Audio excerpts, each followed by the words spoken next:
Okay, so we've got a picture being taken here.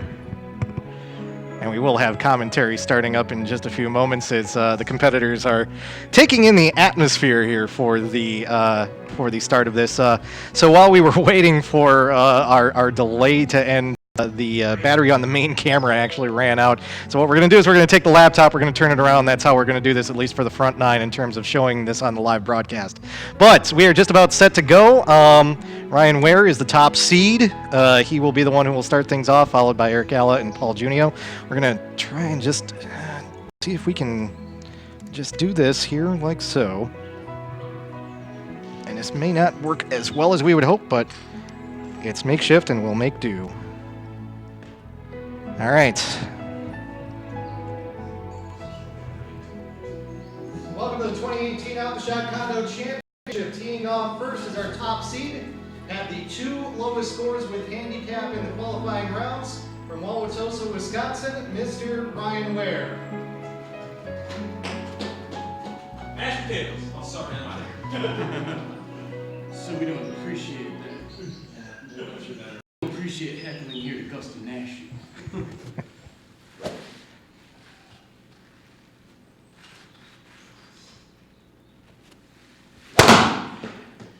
And we are underway as Wehr hits driver off the first tee and he clears the bunkers. We are playing the member tees today, and that means he's got the distance to get it out there beyond any trouble. Have you ever golf before? I have not, no. All right. Next to the tee is our second seed. He had the lowest scratch score of any of our three competitors today at Torrey Pines South on Super Bowl Sunday, February 4th. From Palatine, Illinois, Mr. Eric Galla.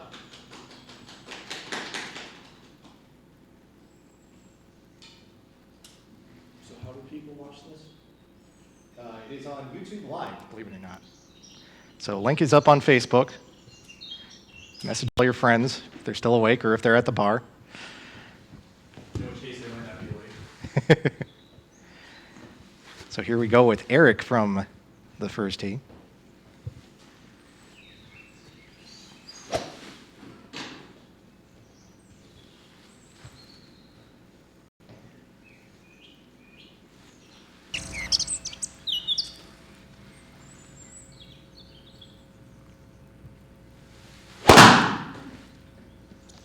And unfortunately, his first shot does not register, as sometimes happens.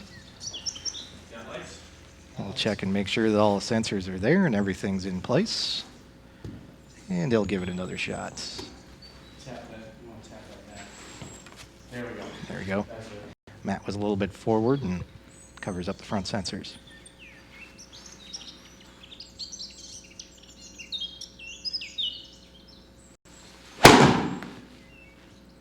And it doesn't seem to like Eric here to start the round.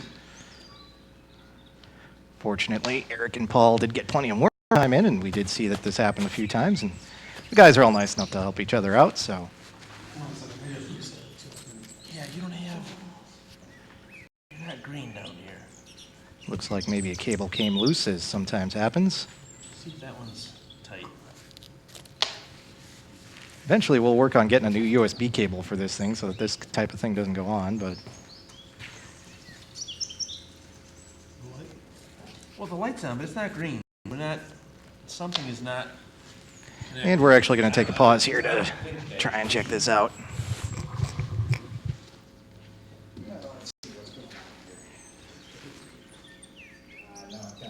Cable is too short, so we're going to do this. Yeah, thank you for making sure the Let's see here. Yeah, No light.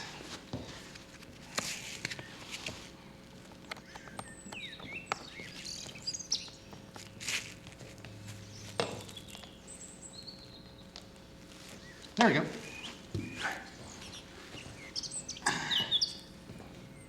And we, Try again.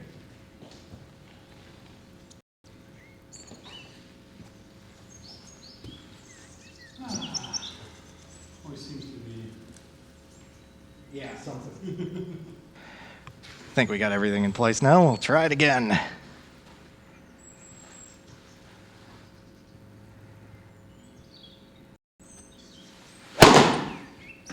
And Eric is off, and unsurprisingly, a 3-iron straight down the middle. Beautiful shot for Eric, 186 yards out.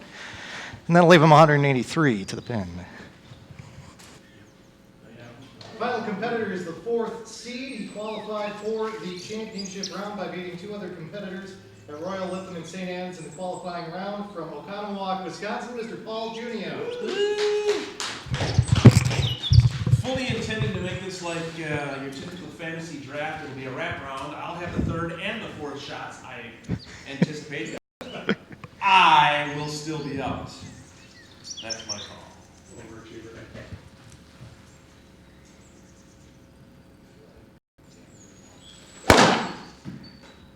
3 wood for Paul, and he's going to hope that one comes up short of the bunker. Indeed, it will.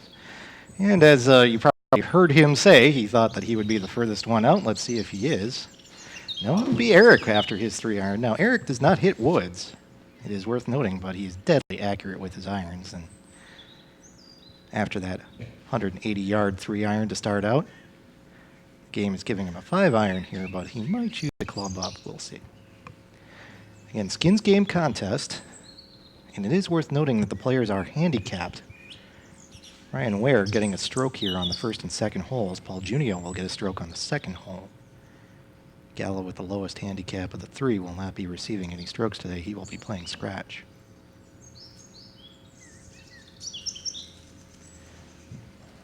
Galla's going to try and sky a 4-iron here from 183 yards out to the uphill first green.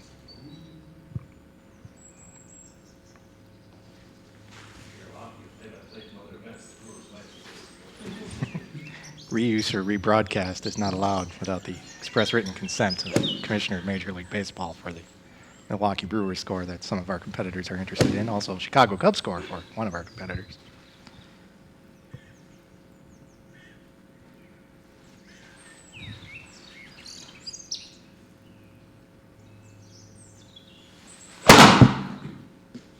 Four-iron on line. That's looking really good right at the pin. And that's going to land 10 feet from the hole. An excellent shot for Mr. Eric Galla. And he'll even get a replay on the OptiShot game as he leaves that one nice and close, and he fires a dart to start this round at beautiful Augusta National. So with that on the board, here comes Paul.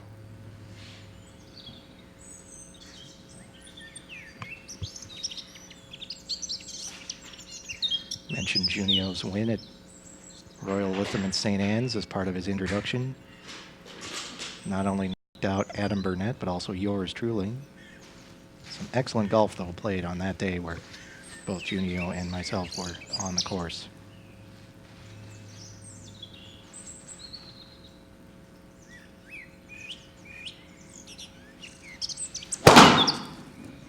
Three wood. Pulled a little bit, but that'll still be in decent condition. Comes up just short of the pine straw. Junio will have 53 yards to the hole. And now here comes Wehr. Wehr struggled in his first couple of rounds, but really brought things around after that. And that's part of the reason why he is not only our top seed, but is receiving strokes today.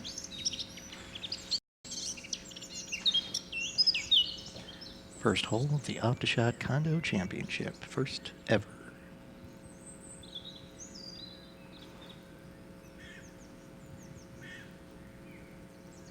This is going to be a pitching wedge for Wehr from 110 yards out.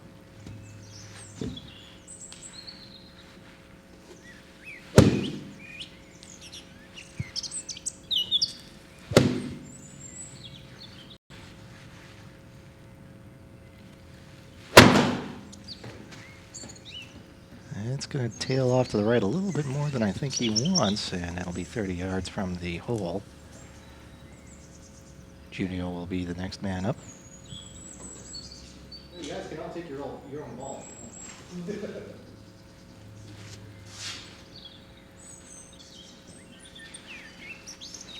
All trying to get it inside that well-placed second shot by Galla.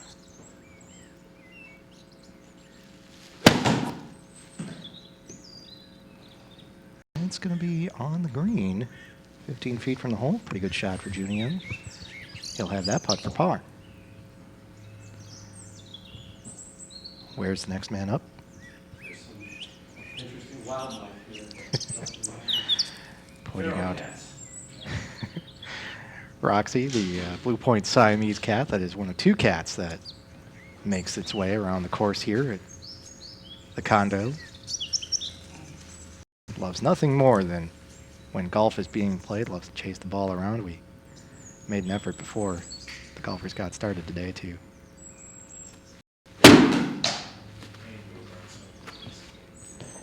try and tire her out a little bit so that she wouldn't be a part of the game. As Wehr has a shot that does not register, we'll push things back a little bit on the mat. We'll try it again. We'll make sure we have the green light there as well. And that's going to fly a little bit for Wehr, and that's actually going to go over the green, 60 yards out. Find the cat, you'll find the ball, Jim. And Wehr is still going to be off the green and is still going to have to shoot here. Of course, Wehr is receiving a stroke on this hole.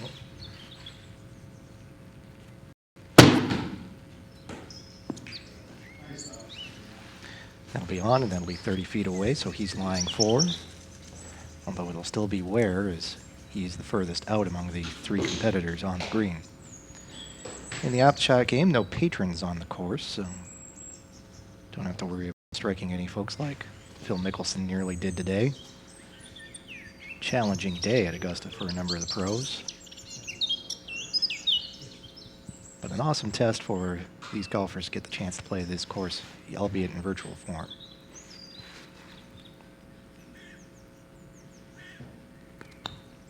.30-footer for Wehr. It'll be a bit wide of the hole, but it'll be inside the 6-foot gimme circle, and that'll be a double bogey 6 for Wehr to start the day. That does go down to a 5 with the stroke that he receives, courtesy of the handicap. So now a 15-footer for Paul Junio. And this is going to be a putt for par, and he's going to need this one if he wants to top Eric, or at least send this first hole and the skin to the second.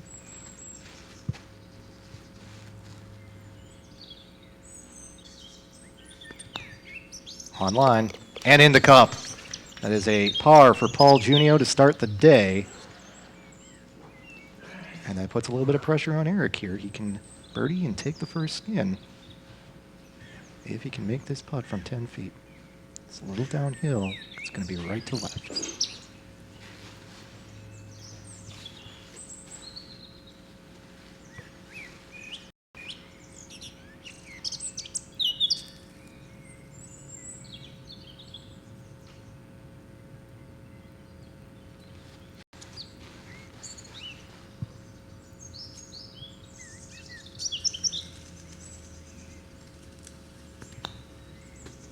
Oh, and that goes well past. A little too much speed for Eric. You know, before the round, players were practicing putts from as far away as 50 feet, and Galla just pushed that one too far. Now he's got a putt coming back. He's going to need to split this hole, otherwise Junio may take this first skin.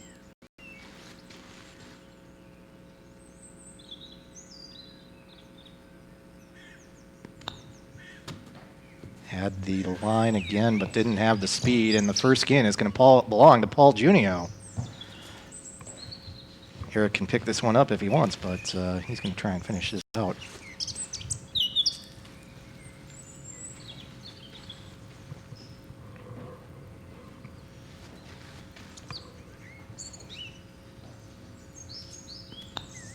Not a bad idea just to get a feel for the speed of the green, and that's a good putt, but at the same time, it will be Paul taking the first skin. As ignore the fact that, again, because of the camera issue, we're going to have to work a little magic here to get the scoreboard to do the right thing, and you might see me pop into the screen for the moment, but it'll work out.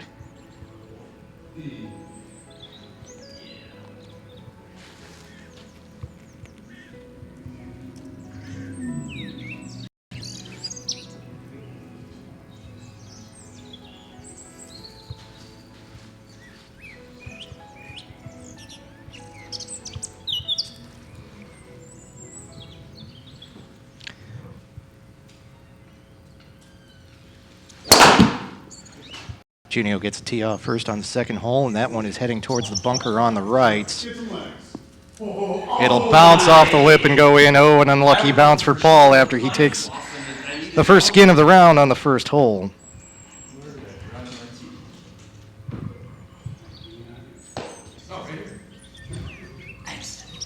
Of course, I use wood colors, so they blend so well here. Some of the trials and tribulations of OptiShot golf on a wood floor.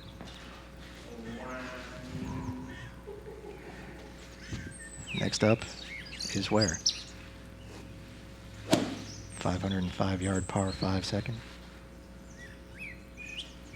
Playing a little shorter today for our competitors at 478 yards. That is a good-looking shot from Wehr, right in the middle of the fairway, where you want to be. And we talked before the round about what they talk about in terms of Tiger par here at Augusta. While par for the course is 72, they refer to Tiger par sometimes as 68s because all 4 of the par 5s are birdieable holes, particularly from the member tees as we're playing today.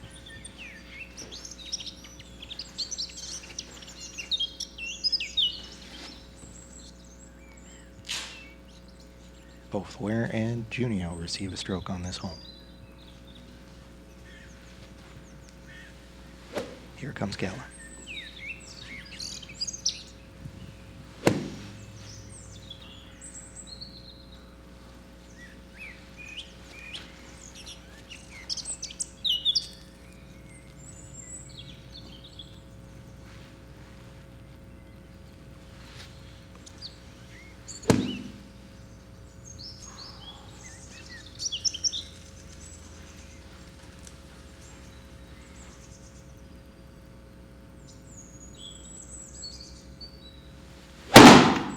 Three iron off the tee for Galla, and once again he drills it straight.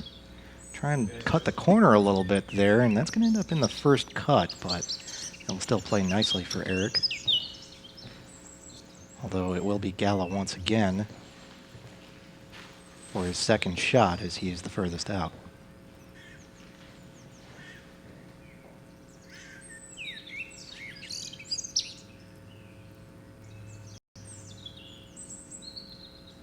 Every once in a while, ooh, Eric nearly knocking one of the glasses over. And we do also need to remind Eric every once in a while to make sure he's got the right club, as it seems to like to default to his 2 hybrid, which he uses fairly rarely. The 3 iron is the more common club for him.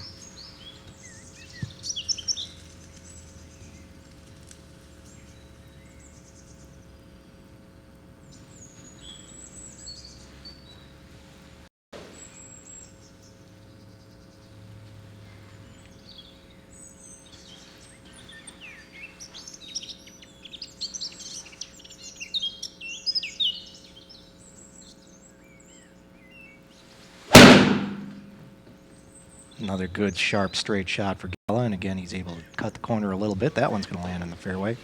He's going to have about 135 to the pin from there, which is right about where he wants to be. Now we head to an area where things are a little bit less convenient as Galla looks for his ball, which I believe is over here by the scoreboard, and the floor mop that we use to clean up some of the debris that occasionally comes from the mat, particularly when Galla is here. We have some stories about that we'll get to during the course of the round, but first things first, Junio from the sand, and fairway bunkers are a thing here at Augusta.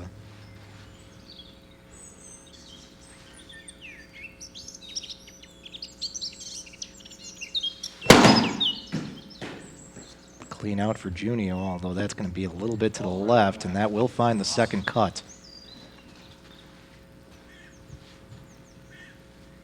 He'll have about 162 left of the hole after that.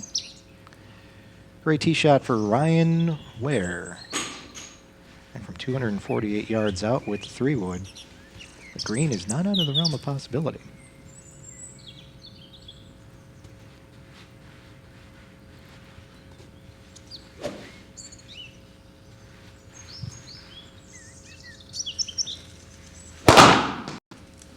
Well struck, straight on. It's going to come up a little bit short, but That'll actually be fortunate for him, as it'll also come up short of the traps. Ball once again is over by the mop. Wehr is in a good spot on this par 5 second hole at Augusta National. Junio takes the first hole with a par 4. And both he and Wehr, again, are receiving a stroke on this hole after Wehr received a stroke on the first hole. The third and fourth holes, par 4 and 3 respectively, will be played straight up.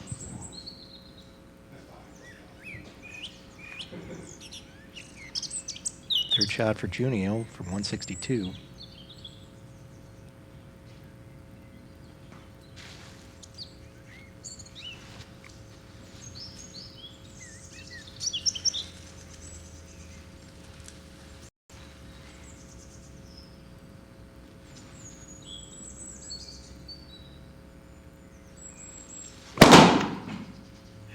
Pulled off to the left a little bit, doesn't get any help from the tree. That's going to be close to the cart path on the left side, and he'll still have 53 yards to go to get to the green. Here comes Galla. This is his third shot coming up.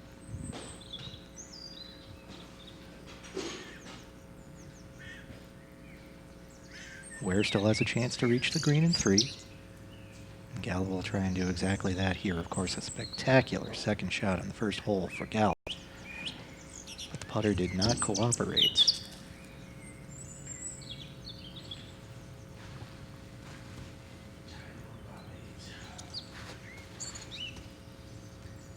A little bit downhill, 135 yards.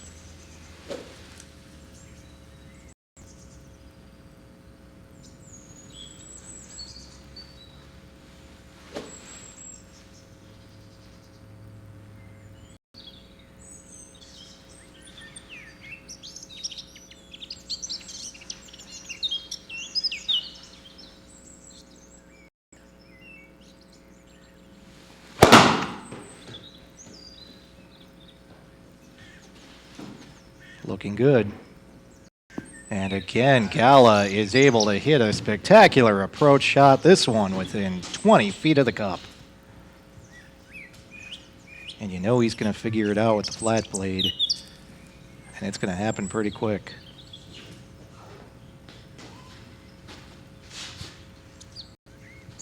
Shot 4 for Junio from 53 out.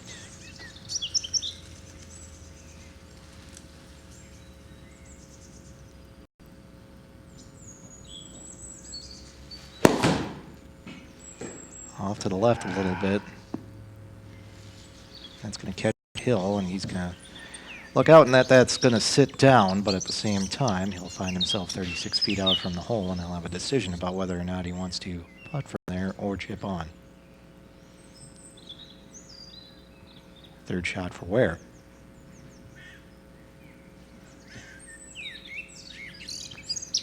Looks like Ryan's taking the lob wedge.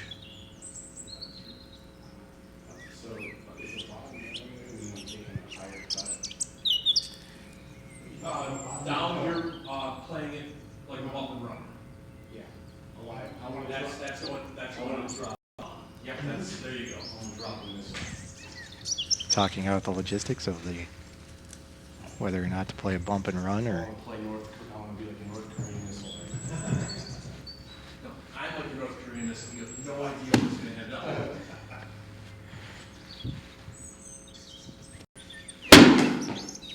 after the geopolitical discussion, Ryan catches a little bit much of the mat, and unfortunately that one does not register for him.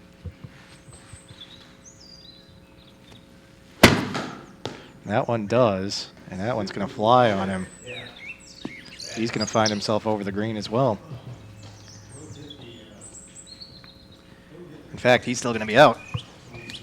Tough break after two good shots for Wehr. But he still has the chance to drop this one on and close. As for both Wehr and Galla, it's been a while since they've been on the OptiShot mats. The qualifying round, which included Junio, Dan Pfeifer, and Adam Burnett, happened about a month ago. So finding the range a little bit is going to be part of what goes on during these first few holes. But We do expect it to happen quickly, and that's a good-looking chip that's going to go a little bit beyond the hole. It's 9 feet away, and that is going to be a putt that Wehr could potentially make for par. Now here's Junio. This is going to be a little bit uphill for him.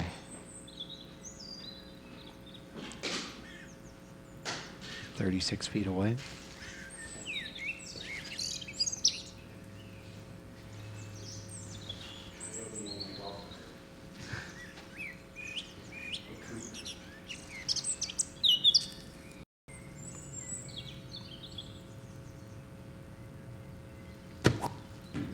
Good looking chip from Junio. That might even get inside the circle. It's going to come up just short. Oh, and he wanted it to go too. So he'll have that putt for bogey. But it might be a moot point if Eric Galla can sink this birdie putt. 17 feet out. Not only is it a downhill putt, it's going to break a little bit from left to right.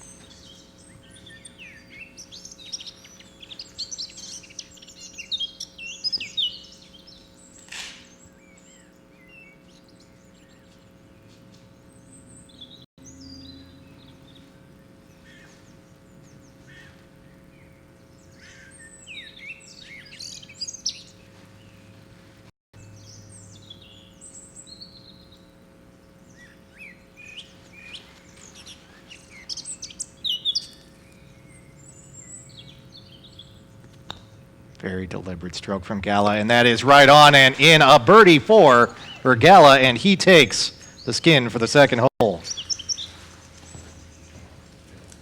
Our other golfers can choose to either pick up their ball or putt out if they wish.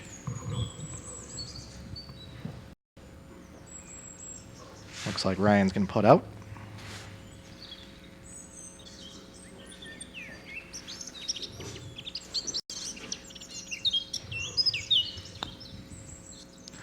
Goes just a bit beyond, and that's why you do putt out, and might as well get your practice strokes in at this point in time. So it'll actually still be Ryan, and he'll try and get the speed here. These short putts, 7 feet, just a little tap, tap, tap-a-roo, and they'll come up a little short again.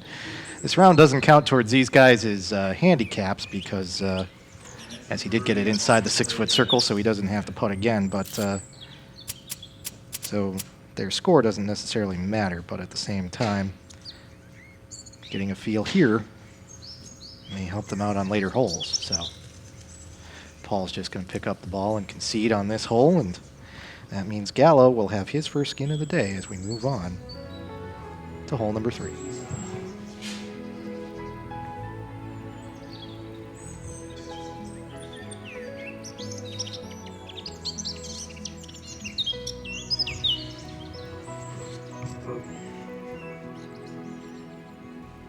Concede.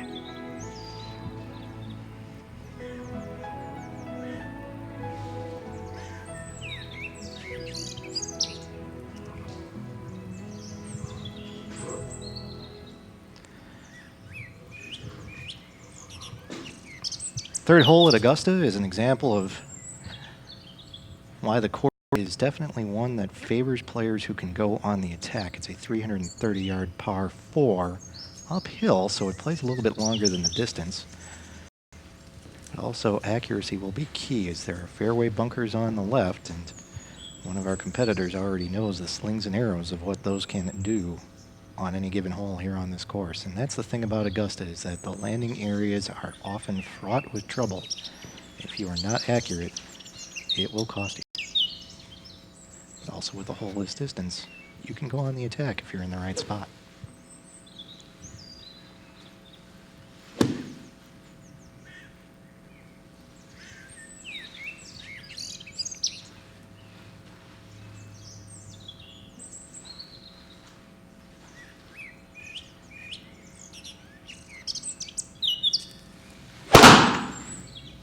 Another brilliant tee shot from Galla, and he is playing just as well as he did at Torrey Pines South.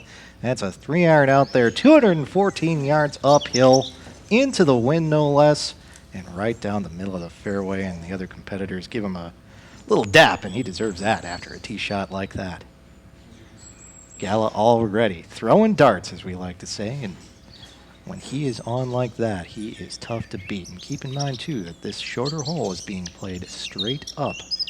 Neither Wehr nor Junio receiving strokes on this hole.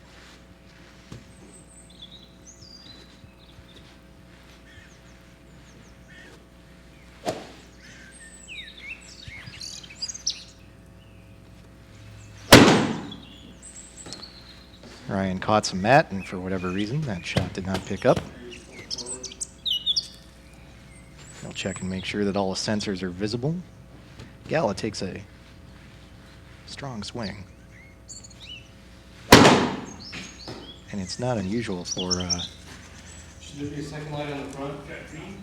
Galla to knock the mat a little bit forward. So the competitors will make sure the mat's in place, and we'll try it again.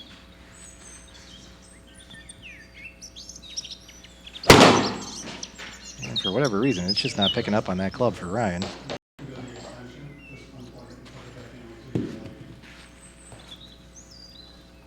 Doing his best.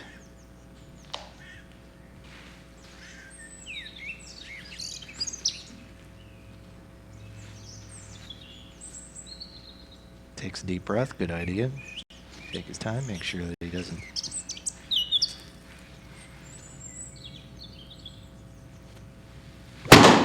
work too fast, and it's just not picking up on that club.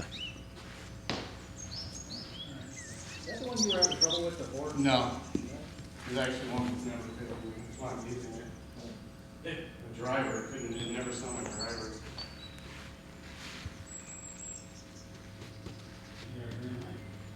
Back here, dude.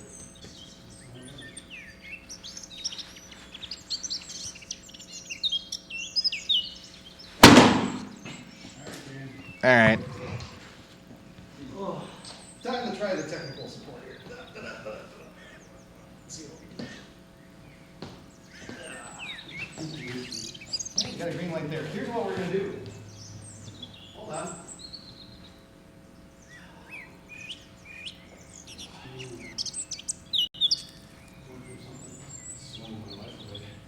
Sometimes it needs a little training.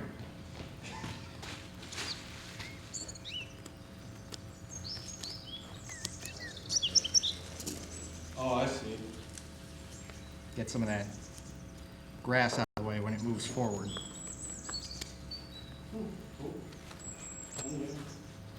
See if that helps.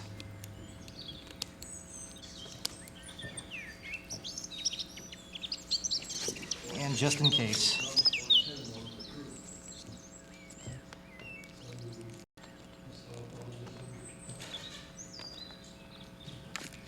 And we're going to do something else here too. We're going to have to reverse this.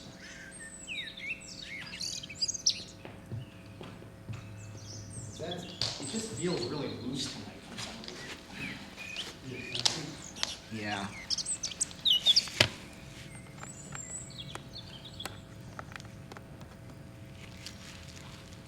All right.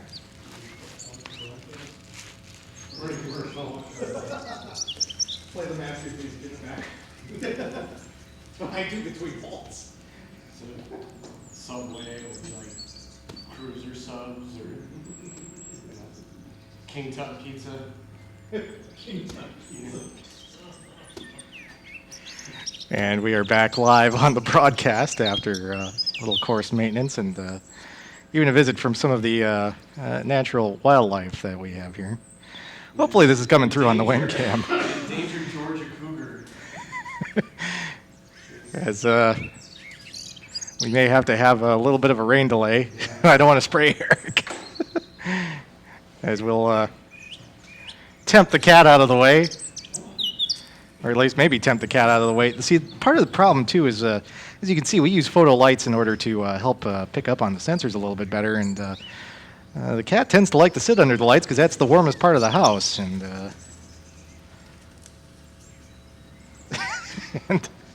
and now the cat has been removed from the way. So. Brave efforts from our golf competitors to remove the cougar from.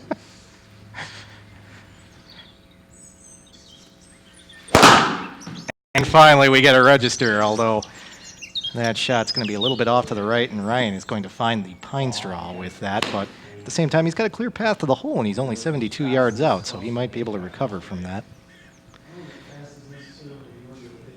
Yeah. Felt good though.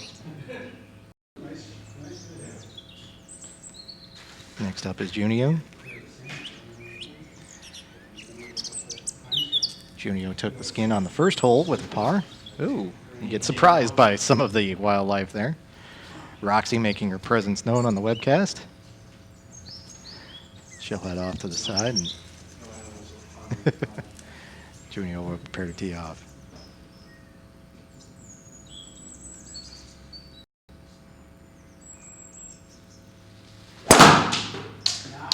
That's a good-looking drive from Junio, right down the middle, and that's 195 yards out there. He'll have 136 left to the hole, and he will be up again, but at the same time, he can't be too upset with being in that spot.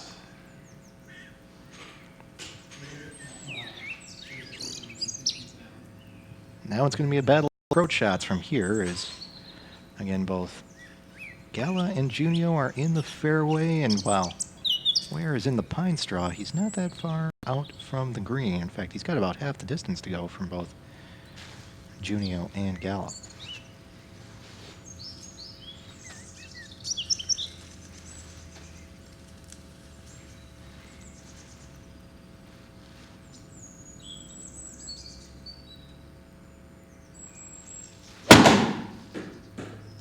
And unfortunately for Paul, that did not pick up, so he'll adjust the mat. And after a full season of golf, it just seems as though the mat is not cooperating tonight. But during most of the practice that was being done before this evening, Matt was doing just fine, so hopefully it'll start to find things.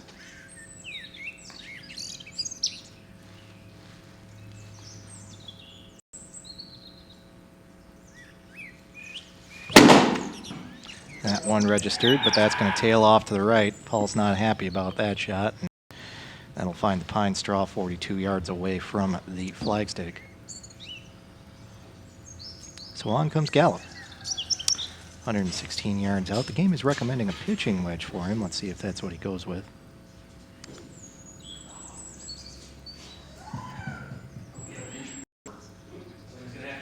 Meanwhile, over on the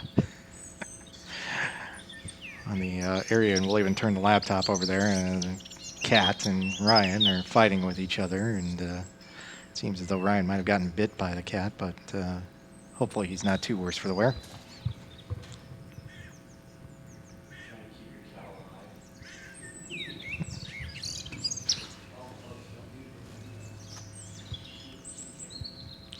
And kind of a makeshift setup here because our main camera battery did die on us, unfortunately, but we're charging that up, and hopefully for the back nine we'll be able to run off of that.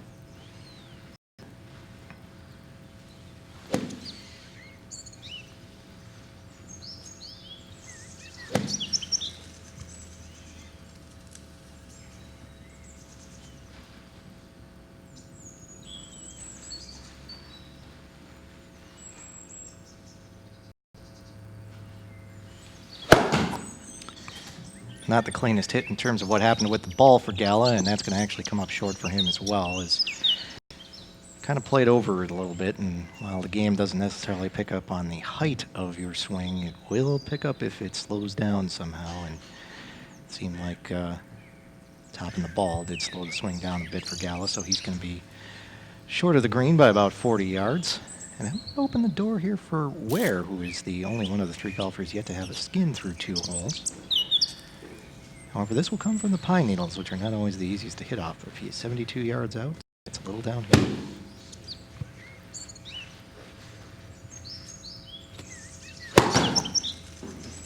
Looking good. That's going to fall a little bit behind the hole, but it's going to take a little bounce backwards, and Wehr is on the dance floor, 28 yards away, with the opportunity to maybe take his first skin of the day. Won't be an easy birdie putt from there downhill, but at the same time, it's in a good spot. Eric has been dropping balls very close to the hole lately.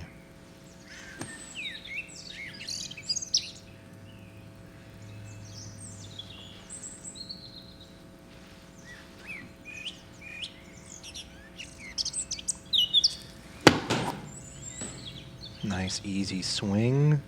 good measure of distance, and again he'll have a putt under 20 feet, this time for the chance to get par. From the pine straw now, Junio. This is his third shot, about 42 yards out.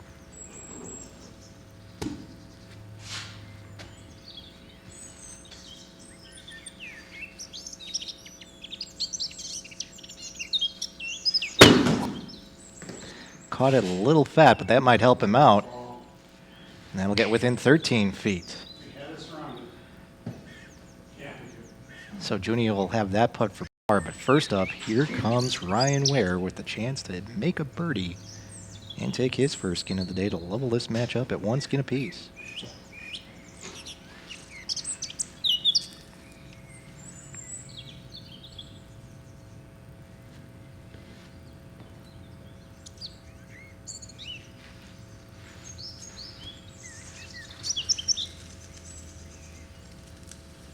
A little short of 30 feet, a little downhill. And that's going to carry on him a little bit, and that's even going to be outside of that 6-foot circle that he wants to be in, so he's going to have had that to come back for par. But he'll have to wait a little bit. His first up will be Eric Galla. This is a 13-foot putt for Galla. Pretty flat. Little right to left at the end.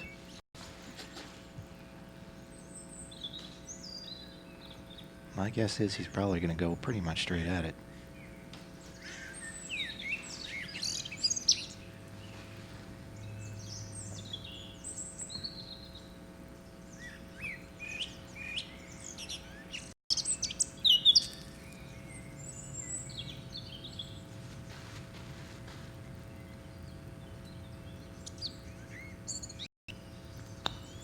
Soft touch. Does it have enough? It's going to come up just a little bit short. It's inside the zone, so it'll be a bogey 5 for Galla. And that means that Junio steps up and has a chance to take his second skin if he can drain this par putt from 13 feet.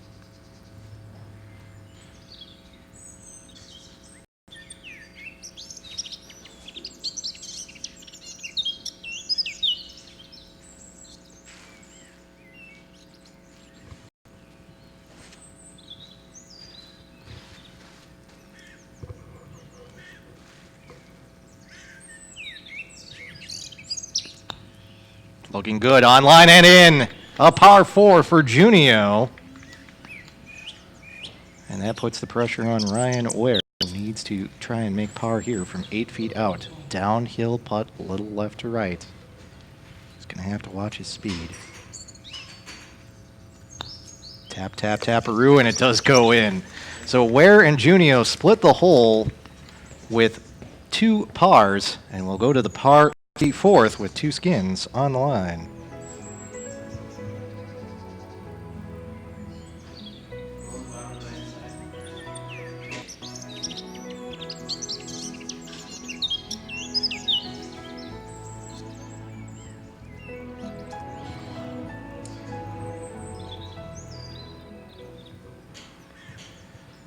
First par 3 hole of the day, and all of the par 3s will be played straight up today.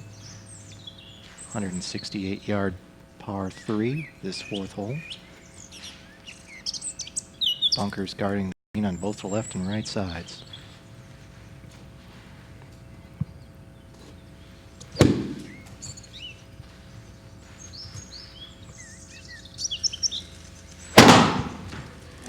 That one's going to tail off to the right for Ryan, and that's going to find the pine straw. Another one where, again, glad there are no patrons here at the course today, as there would have been some folks ducking on that one. And it'll bring up Junio. Today, this hole is playing 169 yards, flagstick middle left. Very accessible position for this pin today.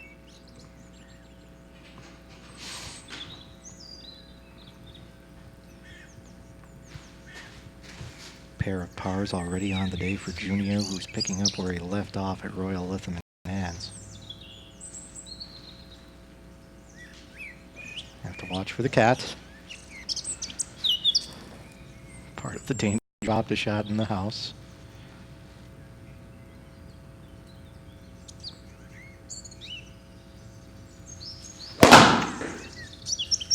Well struck.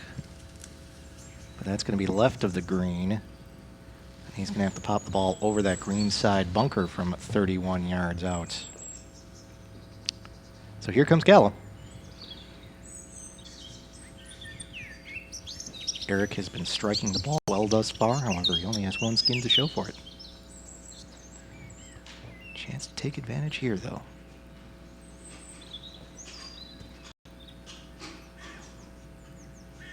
Slight wind in the face, but it is pretty minimal.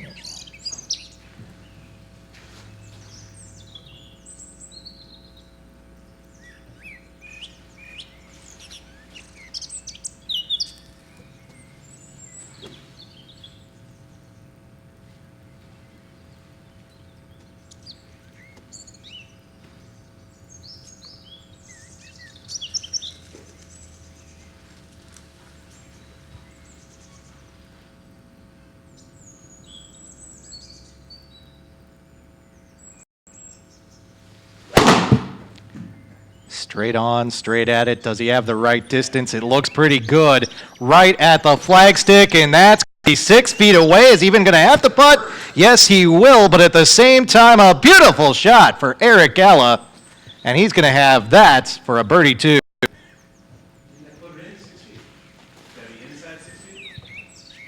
Looks like it's just outside of the 6-foot line, but at the same time, a fantastic shot for Galla. And however you slice it, Wehr and Junio have their work cut out for them after that brilliant tee shot by Galla.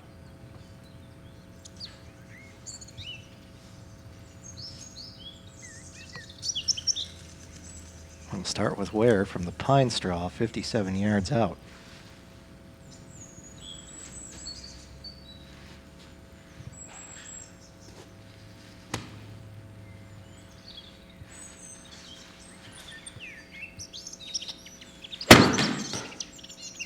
Going to have a little tail to it, but it's not going to have the distance, and Wehr is going to find himself in the trap. Next up is Junio. I think I may have heard.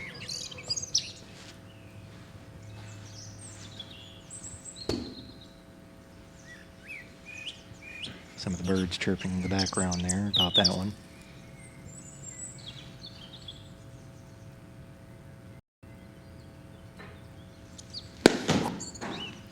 Junio is also going to come up a little bit short, and that's going to find its way into the trap. Neither Junio nor Wehr happy about how this hole is going so far. Meanwhile, Eric Galla has to be pleased with things. Looks like it's Wehr again. Although Wehr, I think, is just going to pick up the ball and say that he's not going to have a chance on this one, and that's what happens when you get a shot like Galla's that was so brilliantly placed.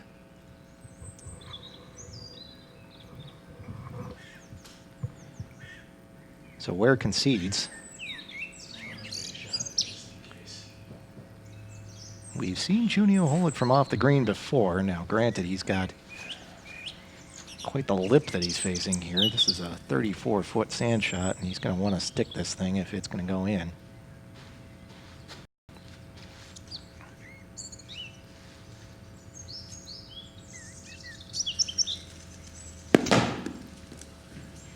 Got to roll a little bit. And it did, but at the same time, Paul is lying 3, and he's still going to be putting here.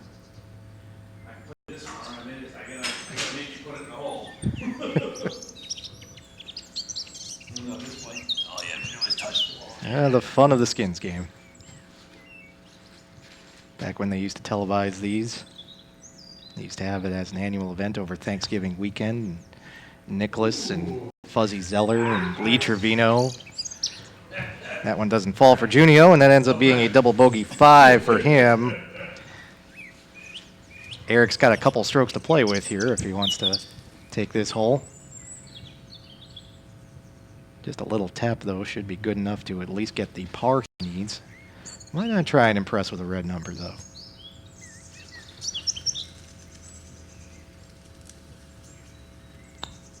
Online and in, a birdie 2 for Eric Galla, and that's how you win 2 skins to go up 3-1-0.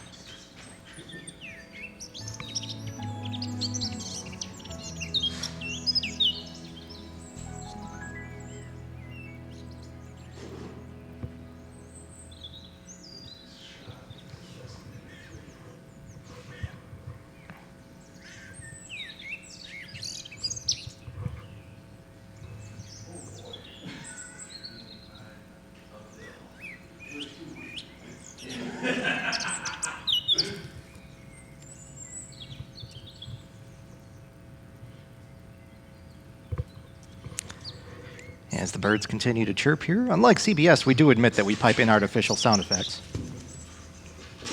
Hear me out, I told you live out there.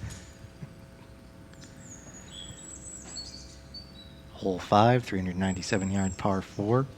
I do have notes on the different holes and some of the history at Augusta. However, with the laptop serving as the makeshift camera right now, it's a little bit difficult to access those. Battery died.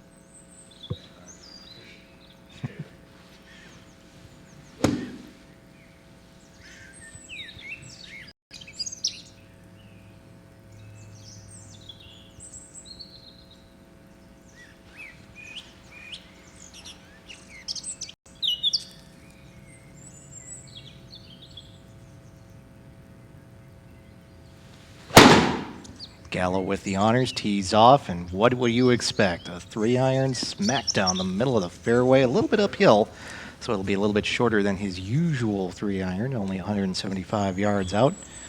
But look at that flight path, just a tremendous swing, shot, and placement on Galla's part. A little earlier this year, we switched under mats for the OptiShot game, and that really helped Galla out in terms of stabilizing things for his swing, and that was what led to that great round at Torrey Pines South Course, and it's shown what we've seen today.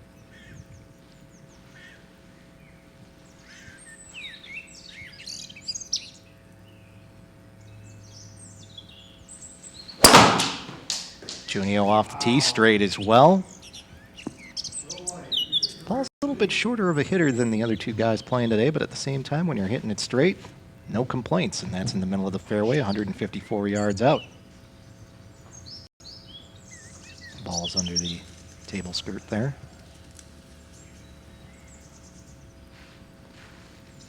Here comes Wehr.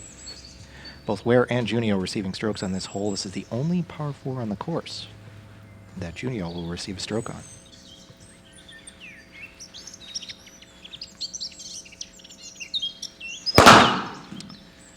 Wehr pulls that one off to the left a little bit. He might find a clearing, but it's going to get beyond that. That's in the pine straw, and that's going to be a little bit of a difficult out from there. 2 in the fairway, 1 in the straw. Gale will be the next one up.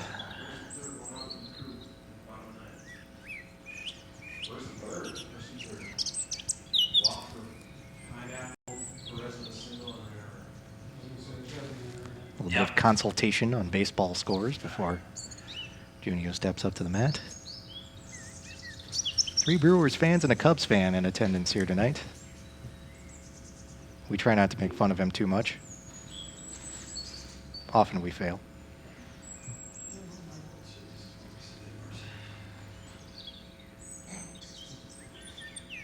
And he is more recent than ever. Even if even if you're going back to 1907, it's still more recent than ever. I'm just saying. Oh, yeah.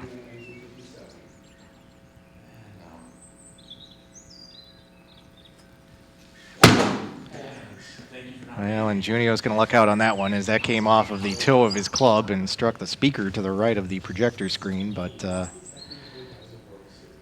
twisted the head of the club such that it did not register in the game, and so he'll get another chance to try this again with the 5-wood from 246 yards out.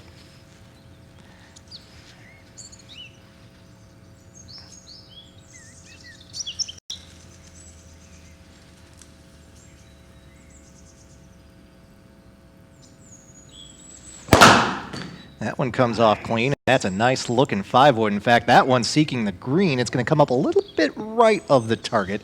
But at the same time, he's only 41 feet out. And that's a good spot for Junio heading into his 3rd shot. A little dap from Galla to Junio there, and well deserved after an approach shot like that. After that uphill first shot, this second shot is fairly flat, although it's deceptively flat, as that bunker in front of the green has a nice big lip in front of it that makes it look like it's uphill. 3-iron for Galla. Sitting about 220.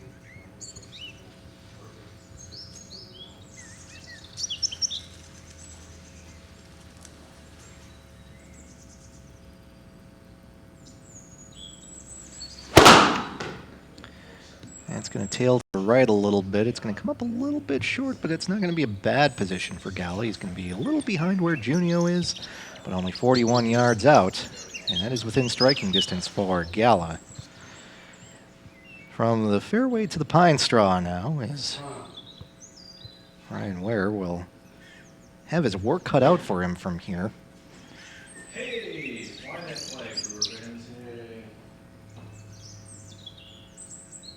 You can see he's got a bush right in front of him. He's going to ask him if he wants to calibrate his club. Well, say no. As he reaches for his rarely used 7-wood from here. 146 out. And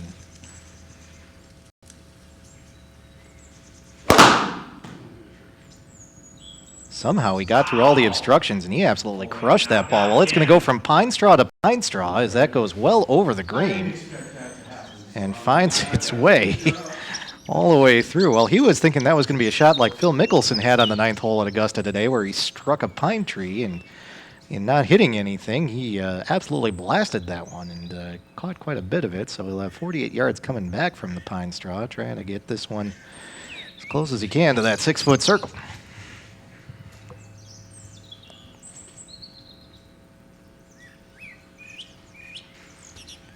Lob wedge for Wehr.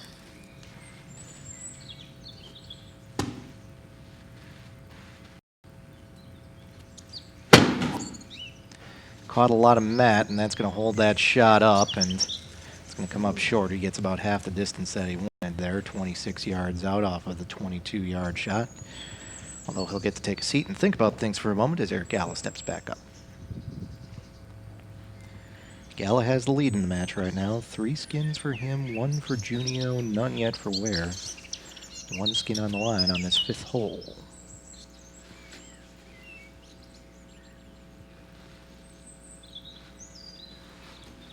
Galla looking at a 41-yard chip.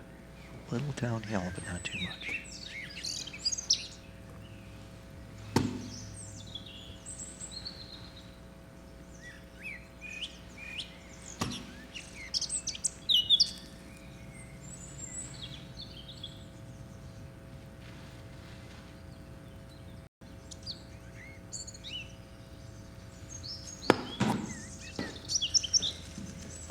That one's going to come up a little bit short as well as it makes its way onto the fringe, but not much further. Opportunities here for our golfers, and especially Paul Junio with where he's sitting right now, although Wehr will step up again. 26 yards out. Again, keep in mind, Wehr and Junio are each getting a stroke on this hole. That's going to be a good-looking chip for Wehr. That'll be about 21 feet out on his 4th shot on this par 4, 397-yard 5th hole here at Augusta. With the azaleas in the background, it's Eric Galla's opportunity to play. Just off the green, 43 yards out. He's going to choose to go with the flat blade from here. This is about the range of putt that they were working on during the slight delay that we had before starting the round today, so he might like where this distance is.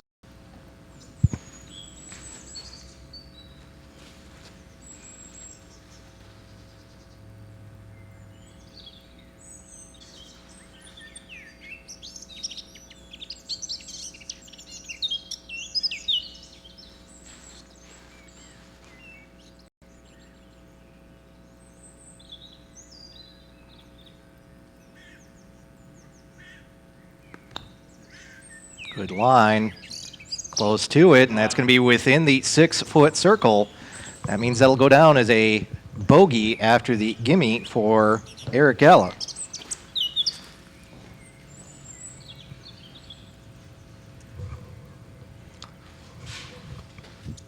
Although this is a putt for a scratch birdie for Junio, and keep in mind, he's getting a stroke on this hole.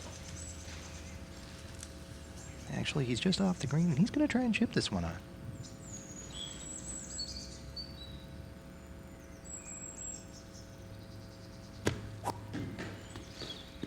A little shorter than he wanted, but at the same time, he's going to have an opportunity to make that putt for par, and that would be good enough in this situation.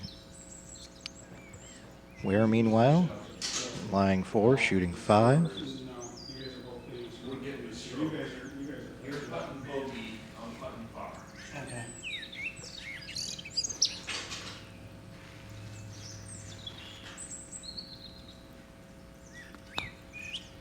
Right at it, and in the hole. An excellent shot for Wehr. Now that's a bogey scratch, but again, he did receive a stroke on this hole, so that does go down as a par. And this might be Wehr's opportunity to take his first hole of the day.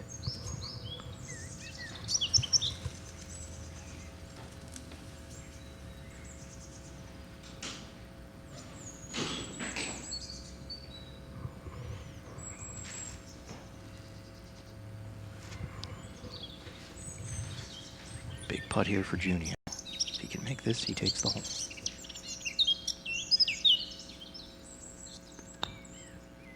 At it, will it turn? Yes, it does! And that's a hole for Junio as it goes in as a par scratch, but a birdie with the handicap. And Junio moves to just 1 behind Galla after he takes the skin on hole number 5.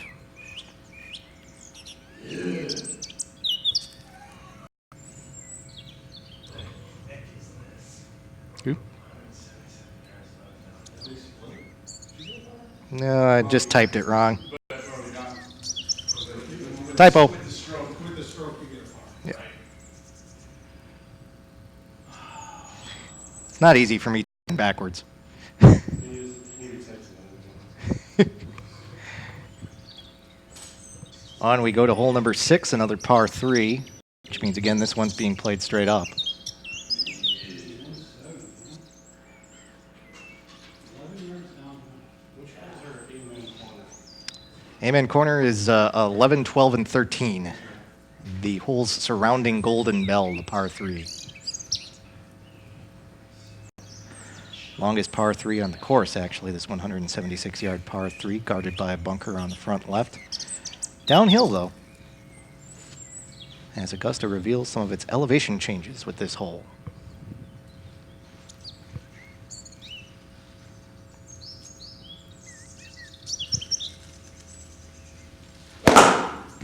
That's a 3-iron for Junio, and that's off to the left.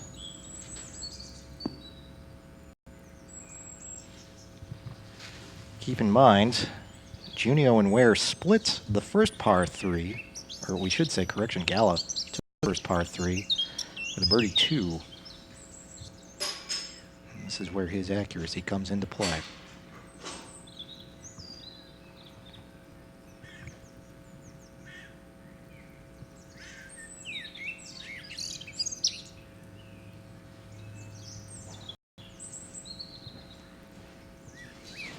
Galla is next up.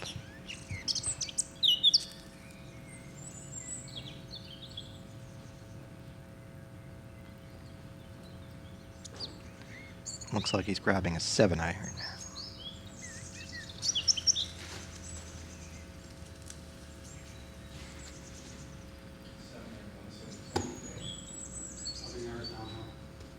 Oh, so that's 1 club, right? I'm playing a little more.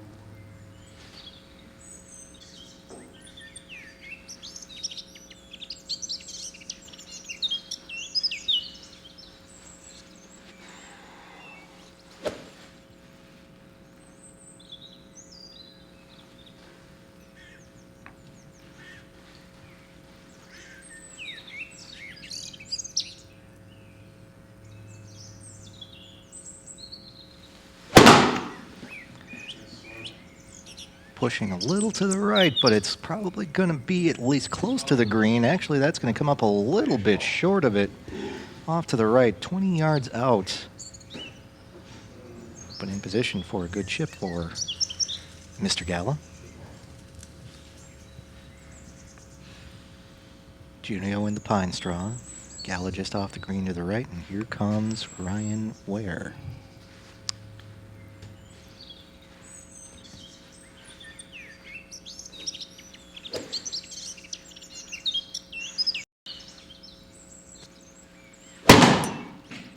Seven wood, and that's looking pretty good. Will that find the green? Will it hold on? Yes, it will, and he's 41 feet out. Wehr is on the dance floor, as we are wont to say with the dance instructor. He's going to be the one closest in, and he's going to be the one with the opportunity to putt on this hole first. At least that's what we believe, assuming that Junio and Galla can get the ball inside of that, which, again, isn't necessarily always a safe assumption, but at the same time, we're going to be optimistic.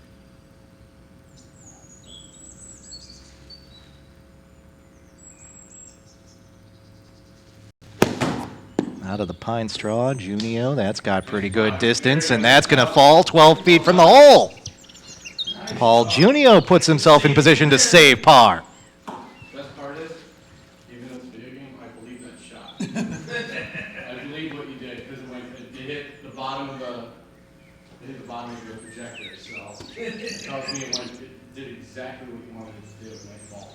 Compliments from Wehr to Junio on that shot. Although he quickly takes it back because compliments are not allowed here. Correct.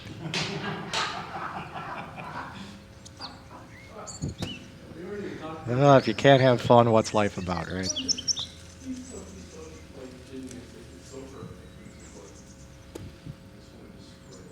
20 yards out for Galla.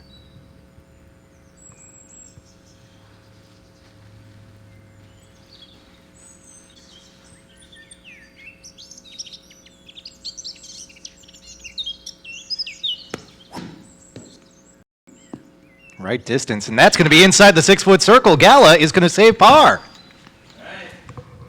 An excellent chip by Galla, and he's got it going on thus far today. A par save for Eric Galla. But now from 42 feet out, Ryan Wehr with the chance, if he can sink this snake of a birdie putt, to take his first hole of the day.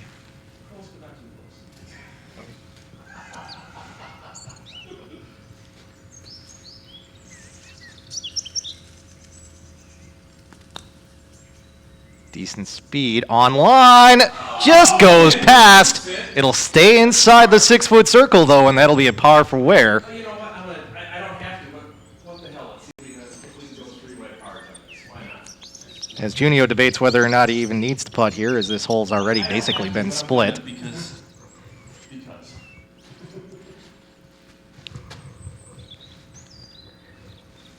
Trying to make it par, par, par. Oh, and it just skitters by on the left side, so that'll be a bogey for Junio. But at the same time, the hole gets split, and the skin gets carried over to hole number 7.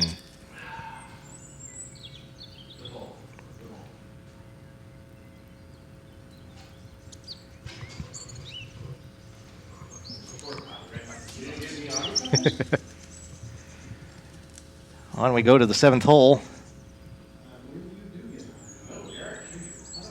And it'll be Eric Galla that will get the chance to tee off first. Another very Augusta National hole. Par 4, just 328 yards, but a green surrounded by bunkers and an uphill approach shot that, if not put on the mark, can result in danger. Wind is at the back of our golfers here on the 7th tee.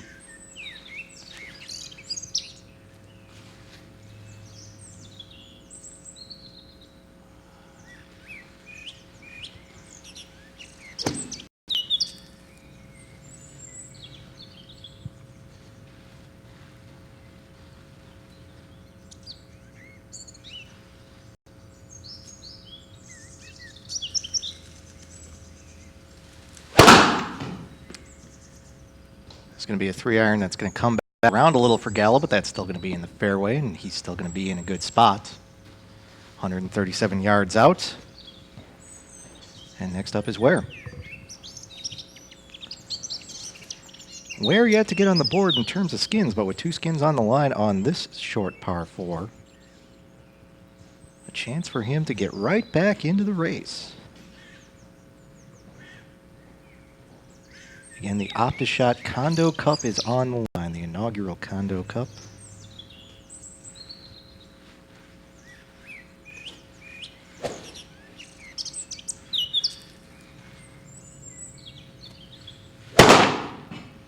That is a solidly struck ball right down the middle of the fairway, 230 yards out.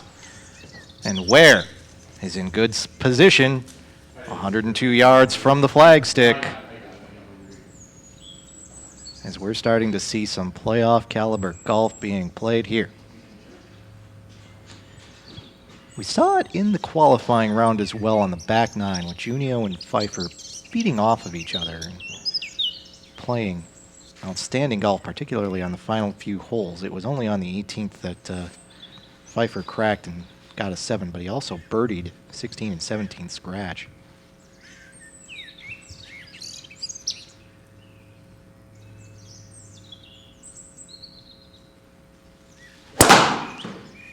Tee shot for Junio on 7 is off to the left, but that might actually get out of trouble. It'll still be in the second cut as the ball is up by the Magnolias, and the tee is around someplace, but She's over here. That hit my shoulder. Right over my head. some of the dangers of indoor golf with tees and balls and cats and whatnot flying all over the place, but at the same time. What's his name? What do we call him? Larry Nance. Larry Nance, did you get a chance to partake in the, media day? Did you do the media day round? Was a media day round? Yes, that was last night, actually. I shot an 80. Got some lights up for you? Went bogey par through Amen Corner. I was very proud of that, actually.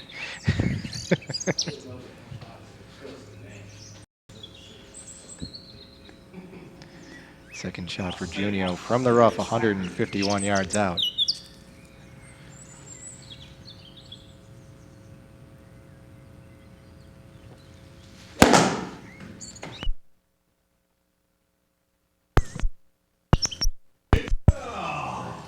Great shot for Junio. In fact, it hit the power cord on our sound mixer there, so if you heard the sound blip in or out, that's why. Again, more of the perils of indoor golf. Our tower, as it were, part of the field of play.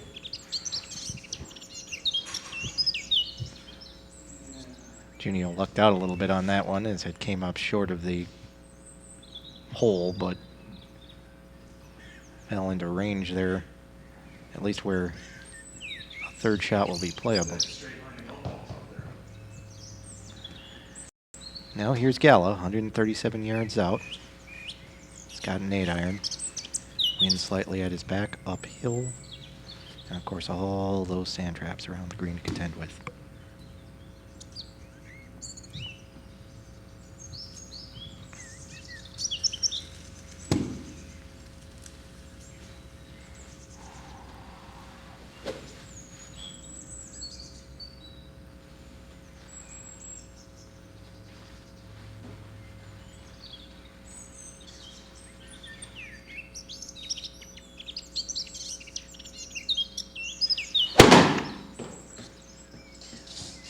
Coming back, seeking the flagstick. And it's going to take a hop, and it's going to go over the green. So Galla got all of that one. It'll be about 15 or so yards out, but at the same time, he'll have that chip back. Meanwhile, as Wehr checks his Snapchat. No, people are asking what the hell are we doing. On the Facebook feed, they're like, wait, what is this? Are you at the Masters? Correct, there's one person that thought we were actually at Augusta playing. Yeah.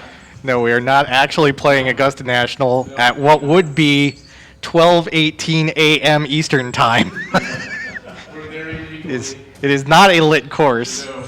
I do declare that they do not allow such golf to happen. No, we are on the OptiShot Golf Simulator. It's just the picture's real. On the invite thing, Yeah. That's a real picture. So people, there's like one person that goes, how did you get into a what did you do?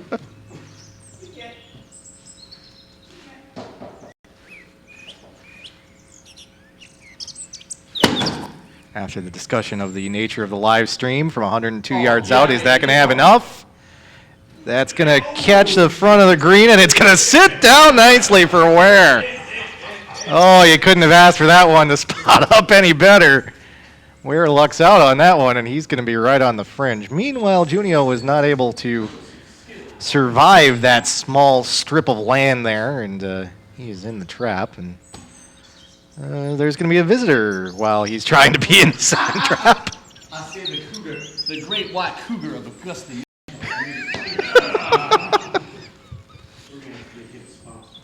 Gotta get you trained to get my ball out of the sand, not into the sand.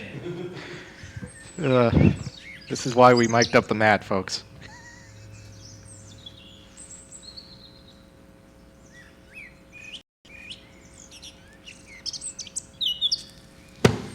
From about 18 yards out, and Junio's going to leave that one short. Paul is still going to be in the sand trap, although he was able to at least get a little bit closer, and the nature of the game is such that they'll let Eric take an opportunity before Junio tries to punch out of that. 7th hole, 2 skins on the line.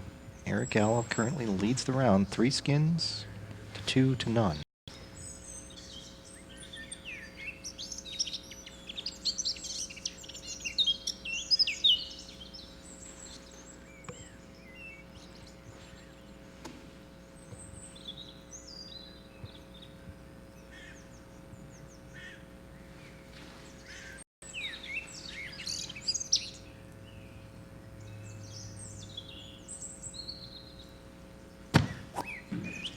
.47 feet out, he caught a lot of mats, and that's going to only get about half the distance once again. 24-foot chip leaves him 23 feet to the hole, and this has been a tough hole for all 3 of these golfers with 2 skins on the line. None of them are out of it yet. Junio still in the trap here, shooting for. And this hole is being played straight up as well.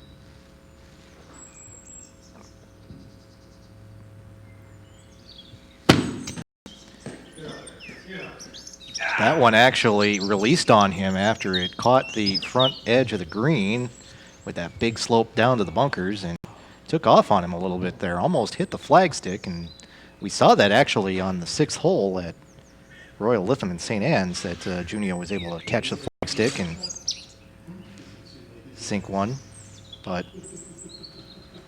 that time, though, it just went past, and he'll have a long putt back from near where Galla is as well. Meanwhile, from just off the green, here is Wehr. If he can get this one close, not only can he get par. Now, before Wehr shoots, we need to remind him that he's got the sand wedge selected in the game, and he's holding his putter, so we want to make sure that he takes the right shot. 27 feet, that's going to get inside. No, it goes beyond the 6-foot circle, and Wehr will have to make that putt if he wants to get par. Meanwhile, sitting at 4 and shooting 5 is Paul Junio.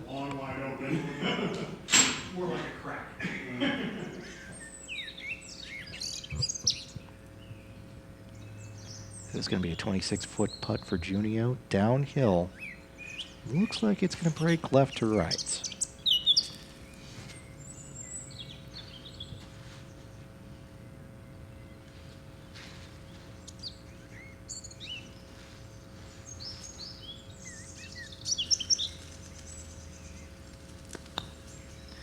Put a lot of speed on that one, and with the downhill putt, that's going to take off on him. That goes 15 feet beyond the hole. And this hole continues to be a bit of a struggle for Mr. Junio. However, with Galla sitting very close to where Junio was, he may have learned a lesson from that putt. Galla can sink this one. It's a par, and it puts the pressure on Wehr. Roxy the cat loving the magnolias today. She awaits this putt from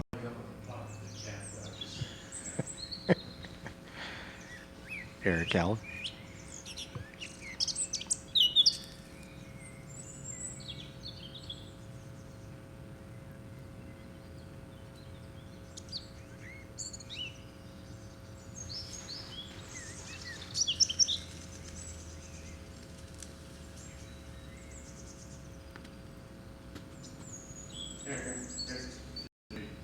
And for whatever reason, that putt didn't read. And it's very rare that the putter does not read, which makes you wonder, is the green light on there?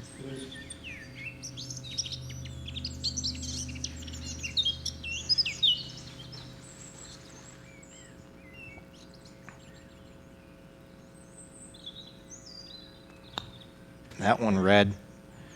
And that's going to come up a little bit short for Galla. He got a little bit scared after seeing Junio push that one well past the hole. And as a result, he's going to have that next putt. Junio is going to concede this hole. He's going to decide that he's not going to be able to finish this one in the same kind of time that both Wehr and Galla will, and he's going to leave the two of them to put this one out. I got one in my hands, so you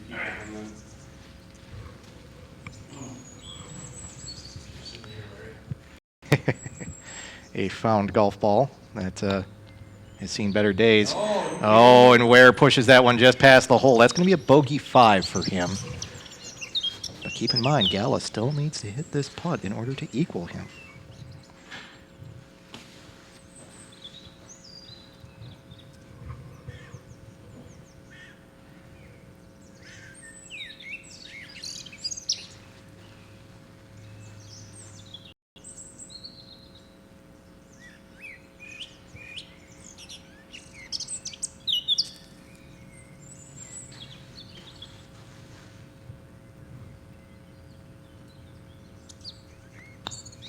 Online and in. Another bogey 5. That means that we have our second straight split hole 3 skins will be on the line as we move to the par 5 8th.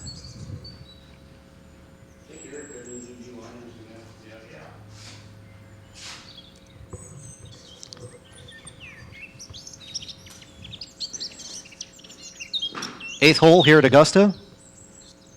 Par 5 uphill. Today playing at 478 yards from the member tees. Of course, the big challenge on this hole is going to be the bunker in the landing area on the right off the tee shots. Avoid that, and par is definitely within the realm of possibility for these players.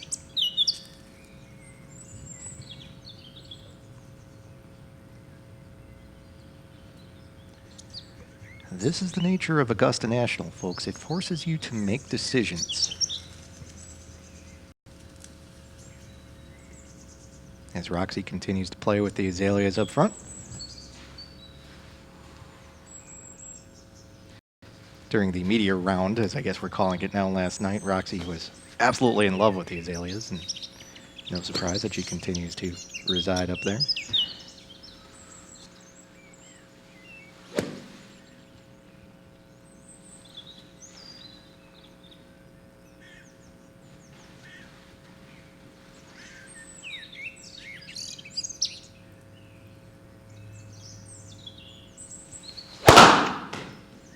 And we should mention, no threat to the cat with these balls. These are soft foam golf balls that are being struck into the wall of the condo that is being projected upon, and even a well-struck ball that might make contact with the cat, while it will certainly spook her a little bit, will not do any damage.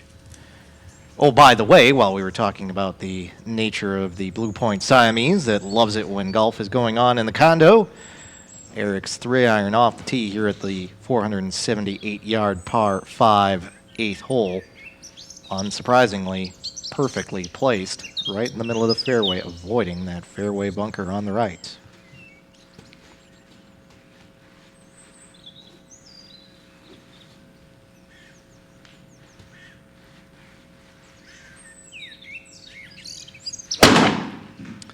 Ryan's going to push this drive to the left. Look out for trees over there. That's going to catch the pine straw, and he's going to have some obstacles as he looks to play this approach shot up. As will be the case on all of the par 5s today, both Wehr and Junio are receiving a stroke on this hole. That is worth noting now. Well, yes, the golf ball does not necessarily hurt the cat. It's not fun to get hit by one either, so Paul, being the gentle, caring person that he is, will make sure that Roxy is out of the way, even as Roxy tries to fight it, because Roxy loves being around the golf ball. And the other two golfers will make sure that Roxy is safely out of the way as Paul steps up with his 3-wood.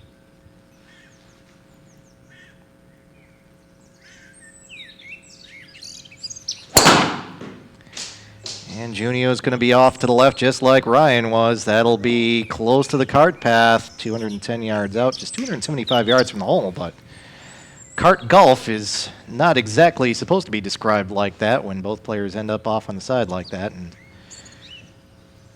Junio is in a spot where he does not want to be. Now, granted, both Junio and Wehr did play out further than Galla, so Galla is out. He will be the next to play, even though he is in the much better spot. Again, he's got his trusty 3-iron out, 287 yards to the flagstick. That's probably a bit too far away from him. He's looking to play an approach shot straight down the fairway to leave himself a good third shot at the green.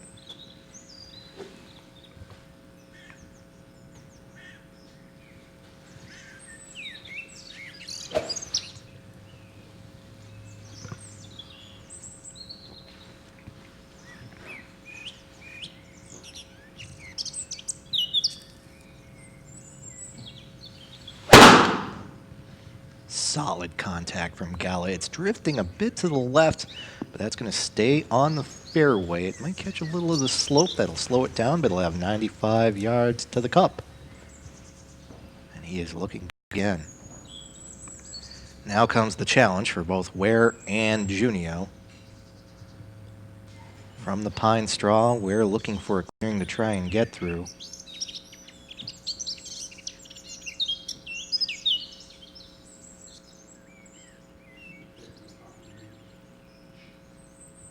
Of course, OptiShot does give the option to calibrate your woods in your bag.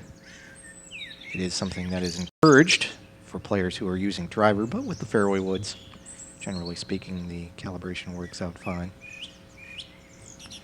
The stock calibration, if you will.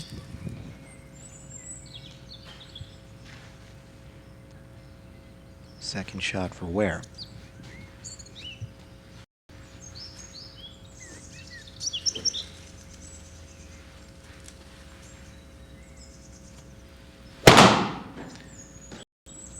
Gets through that tree, and that's a good out from the woods for Wehr as he finds himself on the first cuts, but just 141 yards out and very much out of trouble.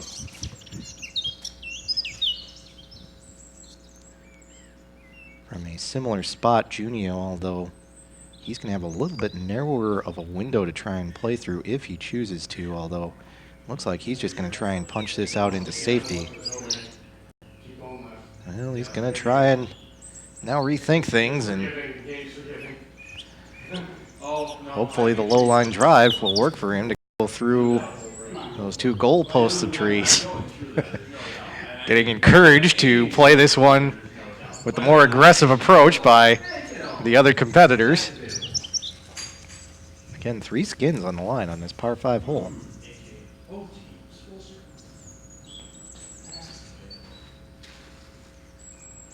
I think we got a hockey reference out of Paul just there. Or a lacrosse reference, if you want. I was thinking more of your lacrosse, but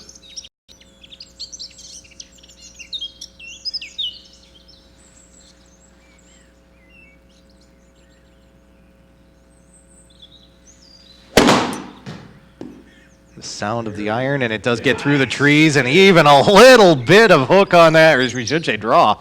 And Junio is back out into the fairway, 150 yards out. Now, he will have to play again here as he is the furthest out, but again, both Wehr and Junio into the pine straw, but out of trouble with their second shot.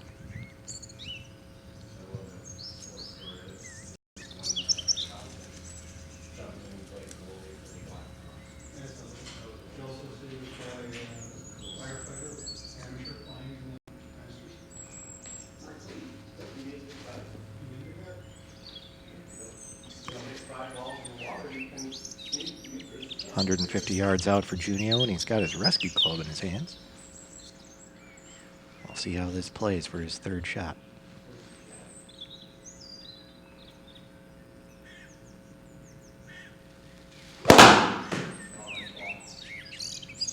right to left. Is that going to catch the front of the green? It's going to go a little bit over. But that's not a bad spot for Junio, as that's actually fairway over there. So he's going to be 23 yards out, and with a good chip, he can still save par on this hole. We take a few steps forward and come to Ryan Wehr's ball.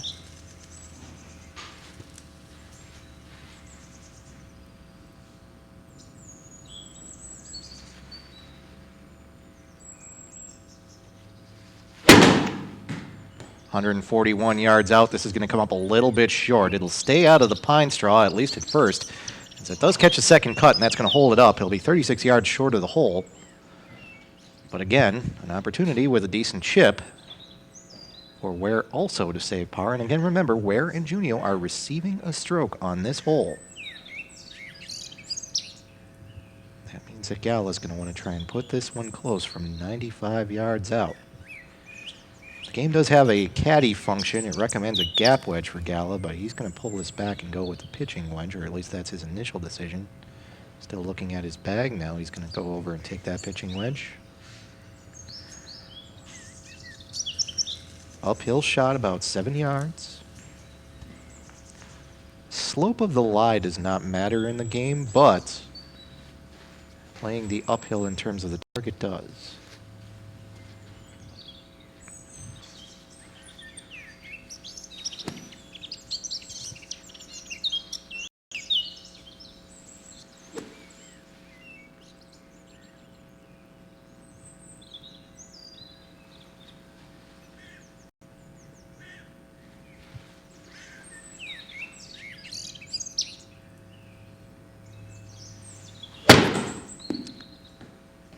This is going to come up a little bit short as well. Not only that, it's going to catch that slope, and it does come back a little bit. He's going to be 38 yards out. He's going to have to be the next one up again.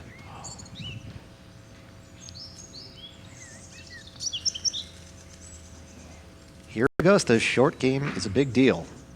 And with all three players within chipping distance, this is going to be a test of the short game with 3 skins on the line.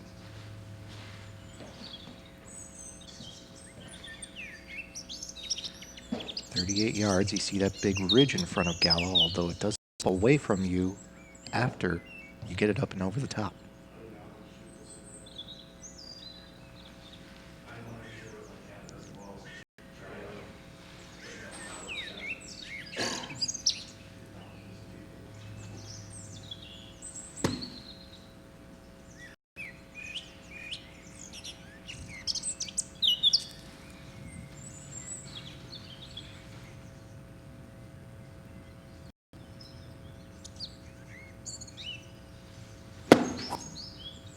Caught it a little thin, but it's going to come on back, and that's going to work out for Galla as he's only 18 feet out, and he'll have that putt for par.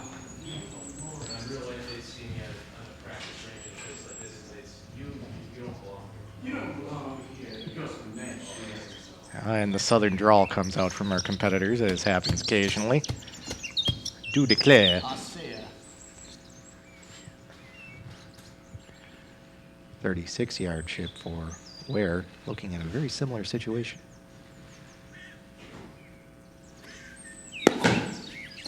Puts a little more juice on it than Galla, and that's going to work out in terms of him being 25 feet from the pin. A little bit shorter. I was surprised. It looked like he took a quicker swing than Galla, but it didn't come off as far, and they'll have very similar putts. And though, again, it's worth noting that Wehr does receive a stroke on this hole. Now Junio from the other side of the green, where he's got a little better view of the flagstick than Wehr and Galla did. This is from 23 yards out. A little downhill, although it'll slope back towards him.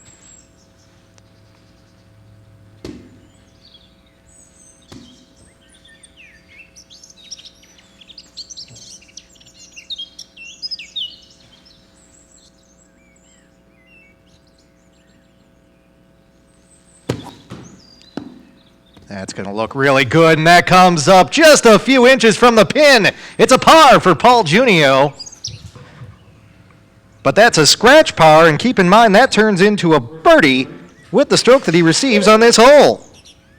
That's it. He won the hole. And yes, that does end the hole as Ryan here. Well, now granted, if Ryan made this putt, this would be a birdie 4. So Ryan can make this putt to split the hole. Galla is out of contention. But otherwise, Junio can not only take 3 skins, but take control of this match.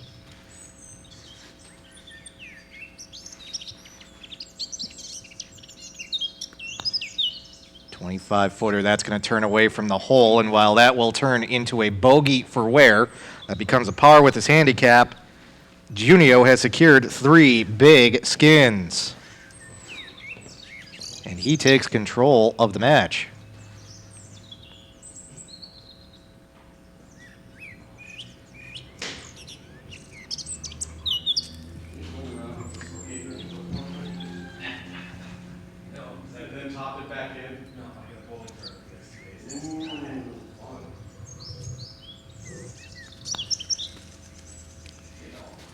Galla with the nice putt.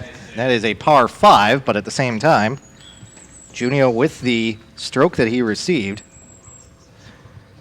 does get that birdie 4, and those are 3 skins that go to Paul Junio. He is up now 5 skins to 3 to none as we head to the 9th hole. This was what we saw out of Junio at Royal Lytham in St. Anne's, just playing well enough to do the damage he needs to do.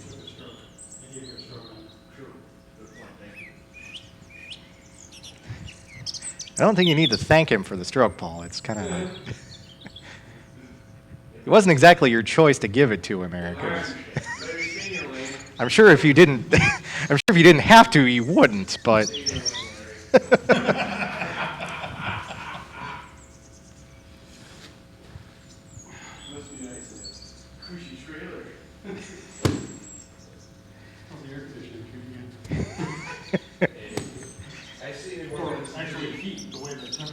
yeah. If it were up to me, I'd be playing, guys.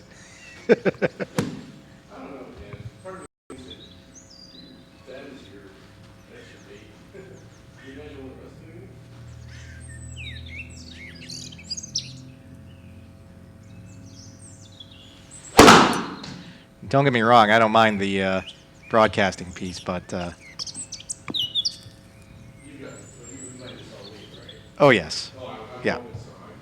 There were days spent cleaning the floor. There were decisions made about which blanket would go over which table. I mean, it was. You can't exactly see him there, but that was our vantage point from on top of the press box earlier this year. Yes, Paul Junio sharing broadcasting stories with the other competitors. And then here was at Germantown, I believe, where I was literally out on a ledge. Of course, this is not professional golf with these 3 golfers, Eric Galla, Paul Junio, and Ryan Wehr. And while, yes, I do some so-called professional broadcasting, Paul Junio is known to help out as a producer and statistician for some of the high school football broadcasts we do around the state of Wisconsin, sharing some of the war stories, if you will. 9th hole, back down to 1 skin on the line. Galla had the honors via having the best score scratch, dating back a couple holes.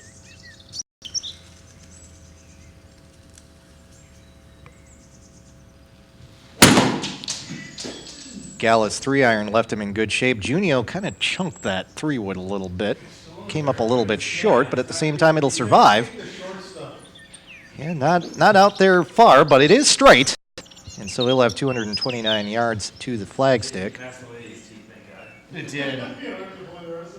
He will more than likely be the first one to play his approach shot. No, that's a very good point. The lady in clothes and Condoleezza Rice. Remind me to turn down the field mic next time for some of the conversation. That's a good-looking drive from Ryan Wehr. well out there. 240 yards, and he's going to have a 150-yard shot to the hole as he rides his driver back to his chair. Giddy up. Meanwhile, where Junio's sitting, he's going to have a few trees in front of him here. And they say they're 90% air. I like to say I catch that 10% pretty often, but... I think Mythbusters pretty much shot a hole in that one today. Mythbusters. Which bit? About trees 90% air launching golf balls through. That was awesome. That was awesome. That was a great episode.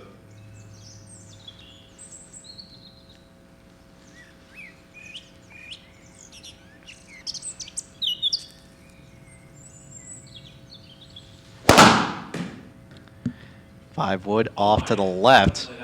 That one might be closer to Butler Cabin than to the hole. Now, granted, he's not going to have any obstructions in front of him. At the same time, he's more towards the first tee than he is the ninth flagstick, but only 73 yards away, and our leader right now, which should say something after a shot like that he's our leader. He's going to have some work to do coming back now. On this hole, in terms of handicap, Wehr is receiving a stroke, but Junio is not. There was only one par 4 on the course where Junio was receiving a stroke, and that came earlier in the round. That actually came back on the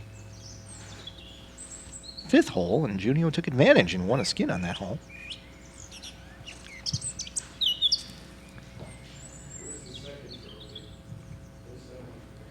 So the second trophy, there was a trophy shipped to us initially that was shipped to us broken, had a crack in the base.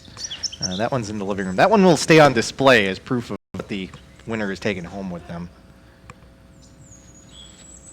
Sitting next to a fantasy football trophy right now, which accurately describes the nature of my life.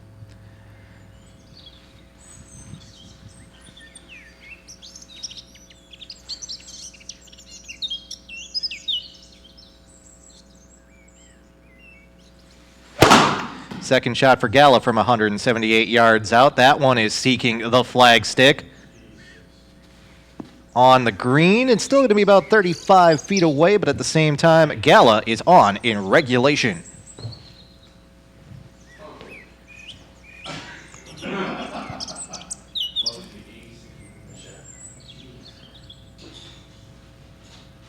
He was hole 1.3 off the square, so. Sorry for his loss. The two golfers who have not competed at the high school level give the one who has a bit of the business.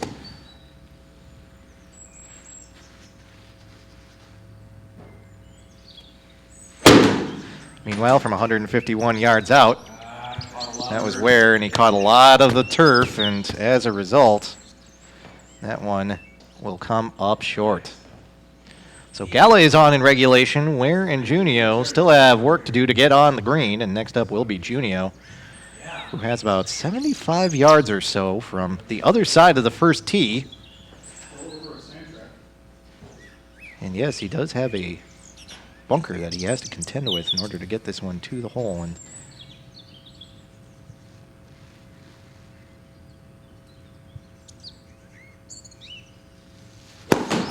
as we get closer to Amen Corner, we're going to find out fast that getting it over obstacles is going to be a test. But Junio capitalizes, and he puts it within 3 feet of the hole to score a par save with an amazing chip from near the first tee. Oh, and a pump of the fist, Tiger style for Junio, after he gets that one near the stick. Paul Junio feeling it.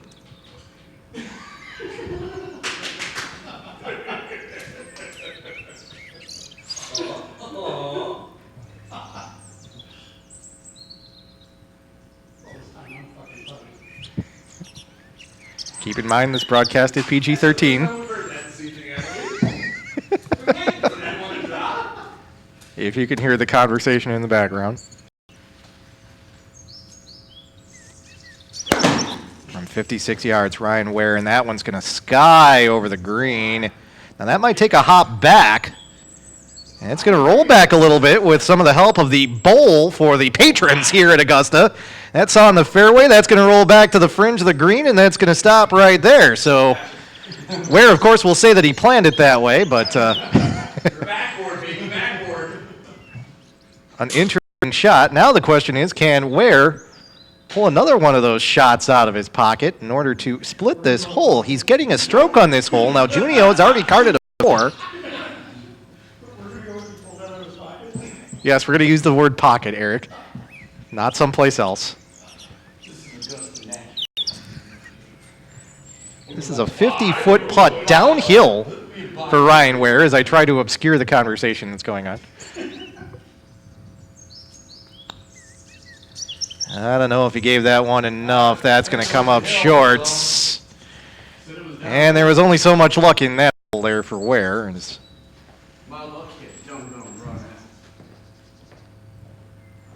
now we look at Eric Galla, who, if he can get this close, can also split the hole. 37 feet downhill, but as was proven by Wehr, the downhill seems to take place more towards the cup rather than at the start of this putt.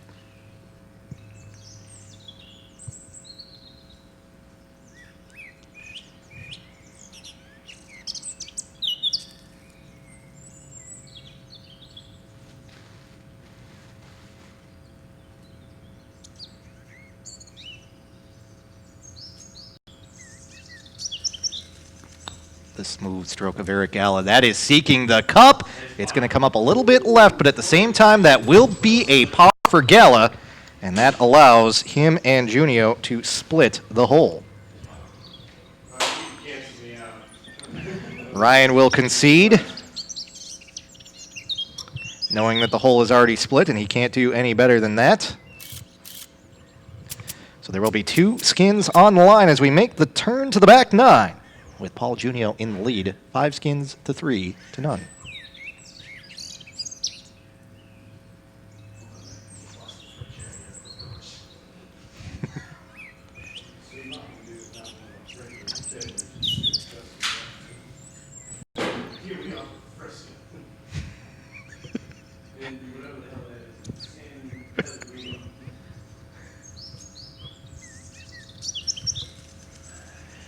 Off we go to the downhill 10th hole.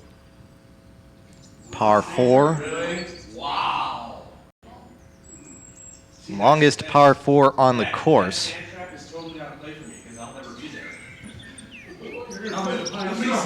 I'm Pine Sharp 50 yards to the left of the green.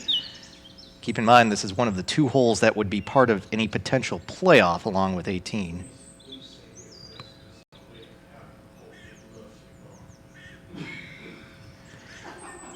It was on the 10th hole in 1989 that Nick Faldo sank a lengthy putt to end a playoff and win his green jacket.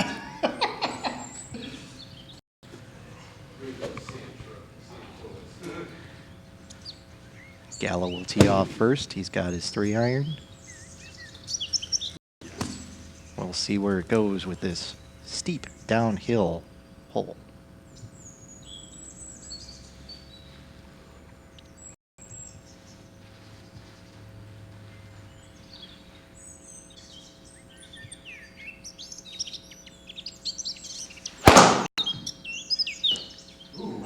Little inside out, and that one might find the second cut. Rare that we're talking about Galla not starting a hole from the fairway, but at the same time, he will play this second shot from the rough. And you can see the shot path.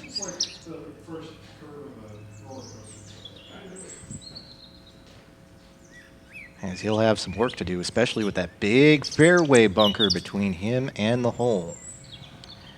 Next up is Junio.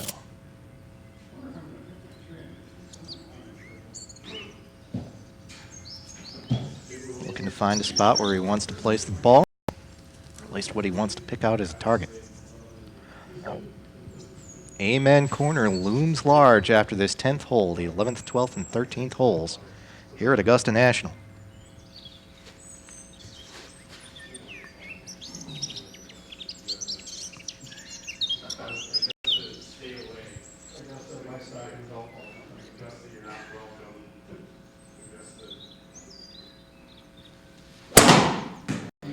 Beautiful looking tee shot for Junio as he continues his run of success. 178 yards out, that'll leave him about 270 yards to the flagstick. This is going to play more like a par 5 for these three guys, but at the same time, Junio has set himself up well.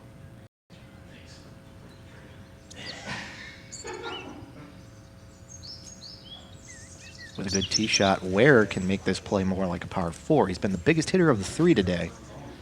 The question has been, though, where the ball ends up.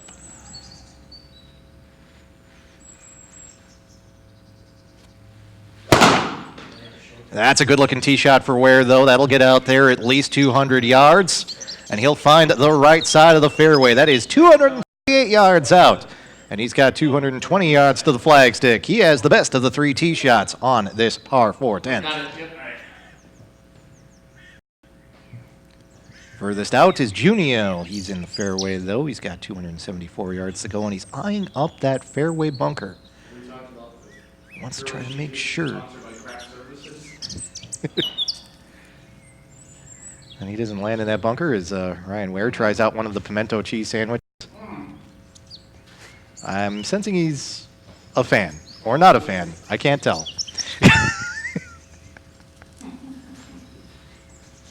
It was a weird look on his face.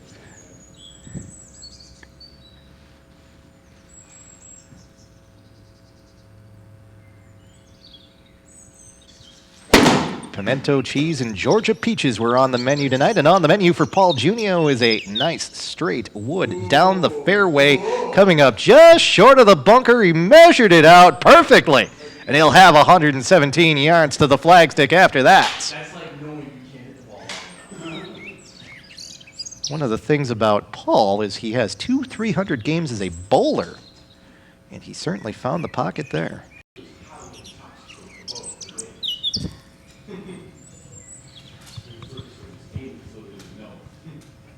It's always fun with the online commentary to say something and see where it goes with the three competitors.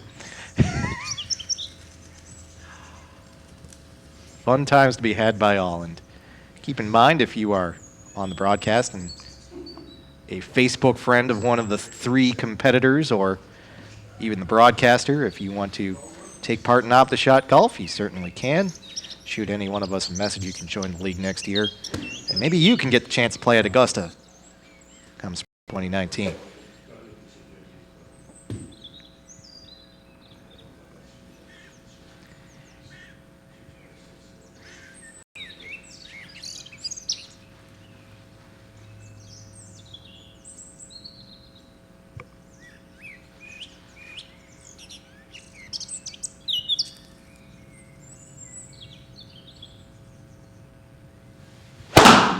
.269 yards for Galla from second cut. That is carrying, and that will find that fairway bunker 95 yards from the flagstick. Tough chance there for Galla. He got it all. It was a very cleanly struck ball, but with that bunker right where the landing area was, just bad luck for the talented Eric Galla, who's been striking the ball so well today, but at the same time finds himself down 2 skins. With 2 skins on the line here at the 10th hole, he does have the opportunity to still tie things up if he can figure out a way to recover from the sand. Meanwhile, Ryan Wehr shooting for the green. Can he get there in regulation? It'll take a hop off of the 4 green, and it'll stay there, but he's still 40 feet out. And with Junio behind the fairway bunker and Galla in it, this might be Wehr's opportunity to get his first skins of the day to start the back 9. It is worth noting when we make our move to Amen Corner, or even before then, we are going to switch over back to the primary camera setup, as it looks like our battery is fully charged. So you won't see the kind of funky colors and rainbow effect that is caused by the lighting that is necessary for the OptiShot mat.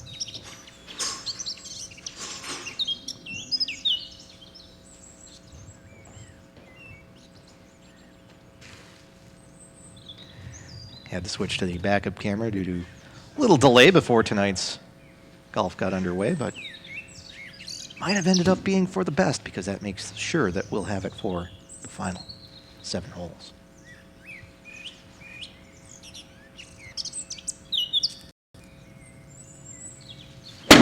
Junio from 117. Good line, coming up a little bit short. It'll catch the front of the green, but he's going to have a long Augusta National putt in order to get that one close. That one's going to be close to 70 feet away from the hole.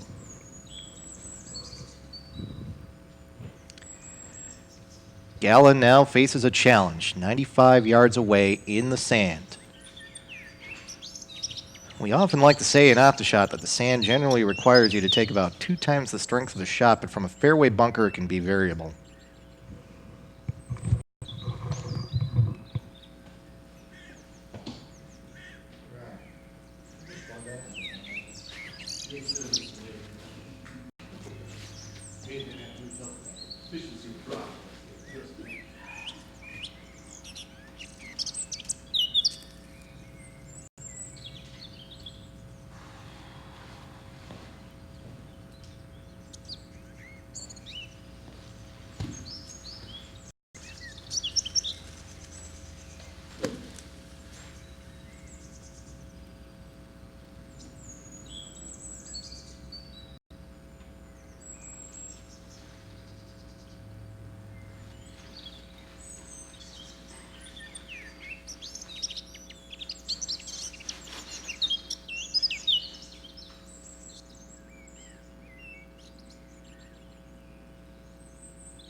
That one's going to come up a little bit short for Galla, as apologies, he didn't get the chance to see that shot because we've turned the computer around. And soon we should have everything set in terms of our broadcast window.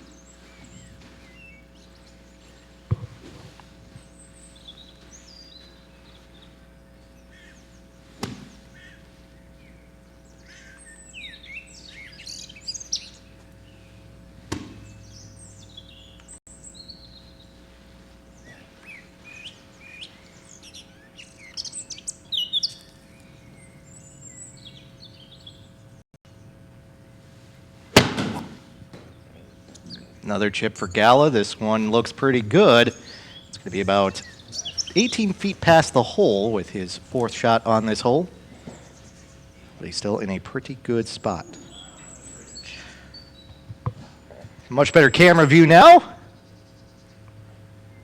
Happy to have all of you on board for the OptiShot Championship.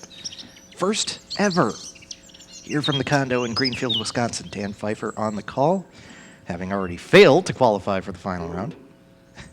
They want me to call myself Larry Nance in honor of Jim, so.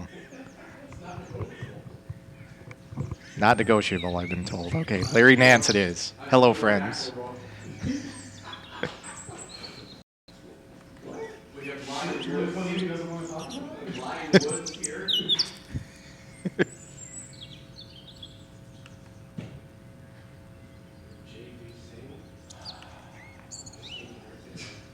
Everything here's changed just a little bit.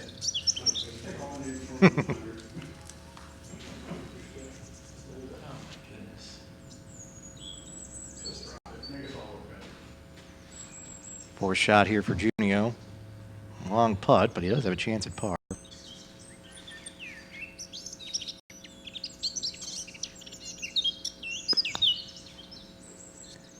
Gives it a run. Can he get it inside that 6-foot circle? He can't, but at the same time, he's not far away. He's only 8 feet out. Now a bit of a difficult position here for Ryan Wehr, as he is 40 feet out, but this is a downhill chip. Although not much. It's a little bit deceiving.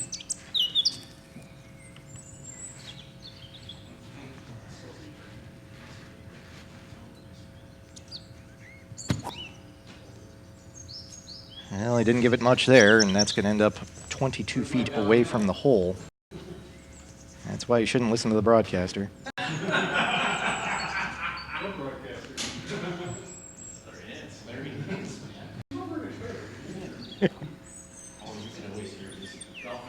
That whisper finds a way.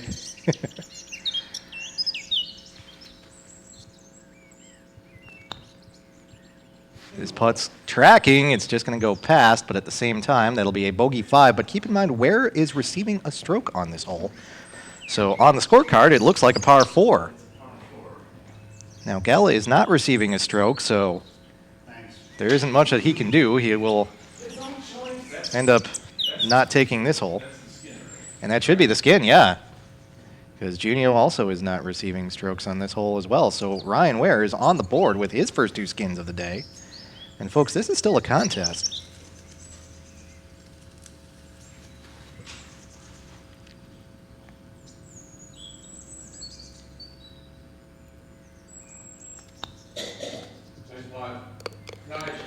Excellent putt by Galla as he's able to save the bogey. Galla's having a spectacular round scratch. In fact, all 3 of these golfers are playing well scratch. Junio played the front 9 in 7 over. And he's just going to pick up the ball here as there's not much that he can do. So a concession for Junio. We go to Amen Corner. With this one being a match, Junio 5, Galla 3, Wehr 2.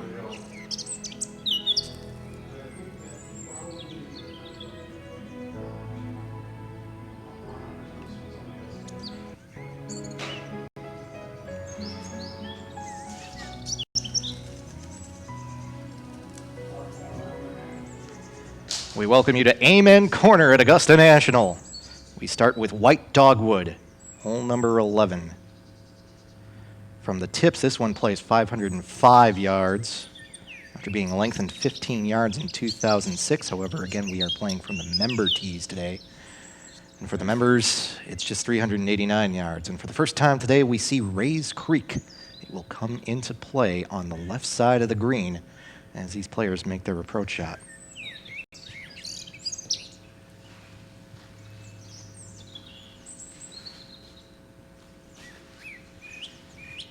First things first, though, is this tee shot through a narrow gap of pine trees.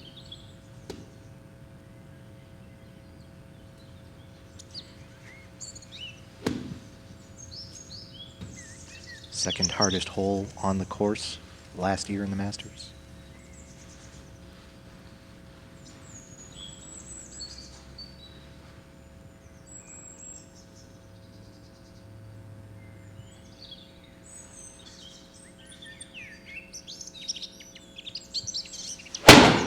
Galla with the 3-iron, and again, he just pounds it down the middle, although this one's going to come up a little bit shorter than usual. It did catch some of the turf.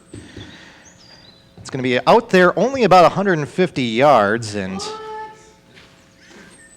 you'll have 241 yards to try and get to the green, not to mention that pond to deal with on the left. And that's part of the nature of simulated golf. And we like to make the point to say that indoor golf and outdoor golf, particularly on the OptiShot, are very much a different nature, as the AstroTurf of the OptiShot mat is much less forgiving than the grass outside. Wehr off the tee, and that's a solid-looking tee shot. Well out there, over 200 yards. Nice ball. And even placed nicely on the right side of the fairway, and that's where the pros say you want to play it. He'll have 155 yards to the pin as he looks to build on the momentum of the 2 skins he won on the last hole.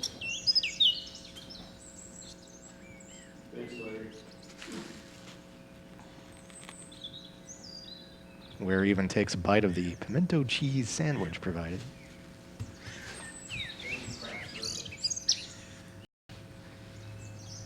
Here's Junio.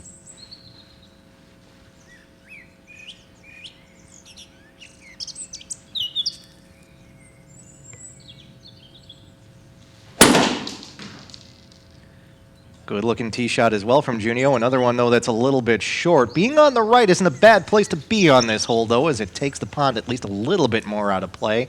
Out there about 150 yards, just like Galla. In fact, a little bit further out than Galla. He still have 230 yards to the hole.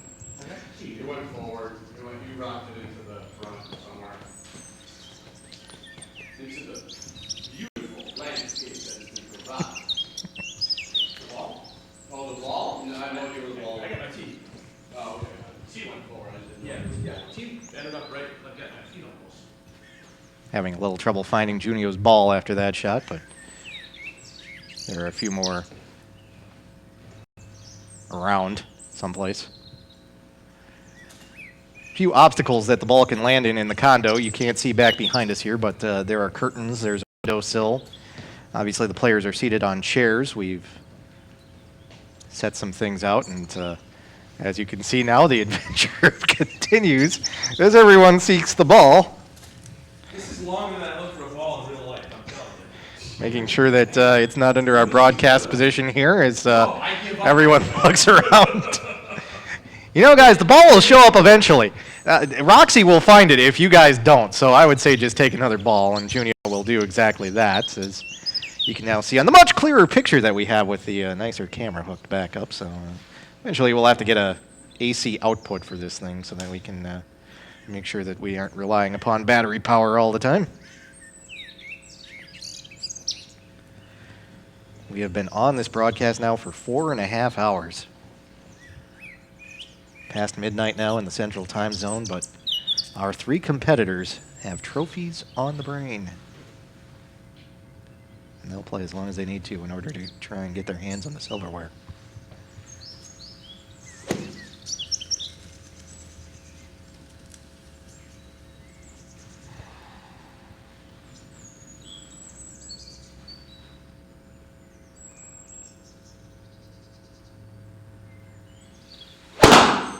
Galla playing this one smart, pushing it out to the right. Well, that'll even come back a little bit close to the green, and that's going to work out well as that's got a little downhill slope. He'll be 30 yards out from the flagstick. That'll leave him a nice pitch. And once again, Eric Galla with that accurate 3-iron, getting a dap from each of the other competitors as he puts that one in a good spot. This has been a very evenly matched round. The handicaps working out very well in terms of making this a fair fight.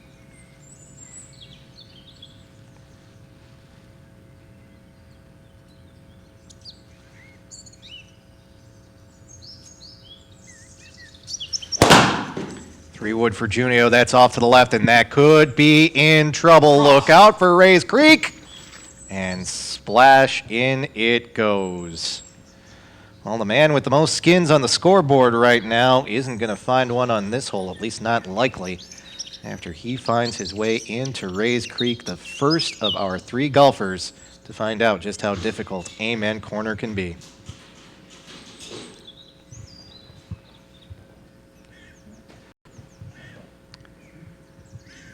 Second shot coming up for Ryan Wehr. Got his first 2 skins on the last hole.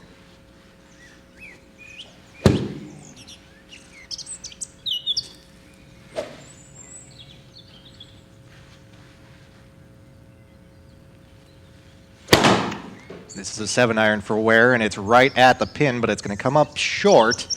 He'll catch the front end of the green, and he'll get a kind hop. He'll still have a 20-yard putt. But at the same time, Wehr is on the dance floor, the only one of the 3 golfers to get there in regulation. Junio is just going to surrender on this one after going into the drink. He's going to take his 6, at least on the scoreboard. We'll mark it as a concession for the second straight hole for Paul Junio, as he's going to let Galla and Wehr fight this one out.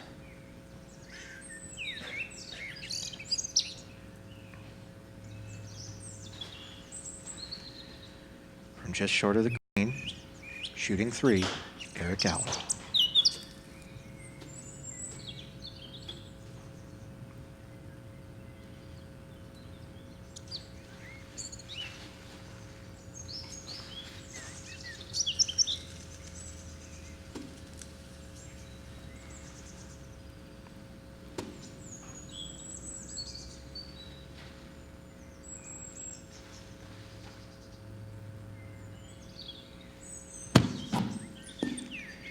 Chip's going to come up a little short of where he wanted it to be. It'll leave about a 20-foot putt for him. makeable for par.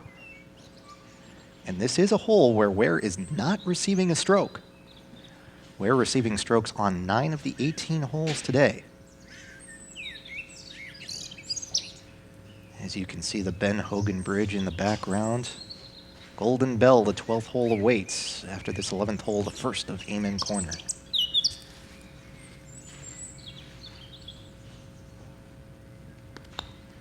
Wehr, from distance, goes over the cup, and that's going to push past 13 feet. So this becomes a putting contest as Galla and Wehr both find themselves lying 3, neither in a position where strokes will be given.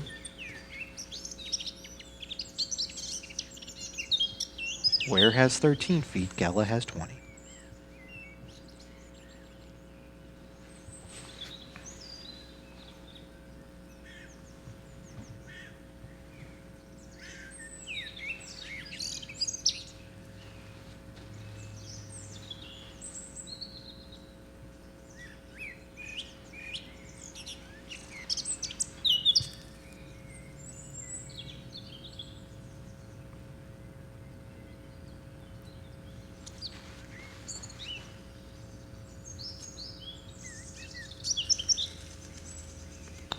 The smooth stroke on line and in! Galla is able to save par. And now it's Wehr's turn.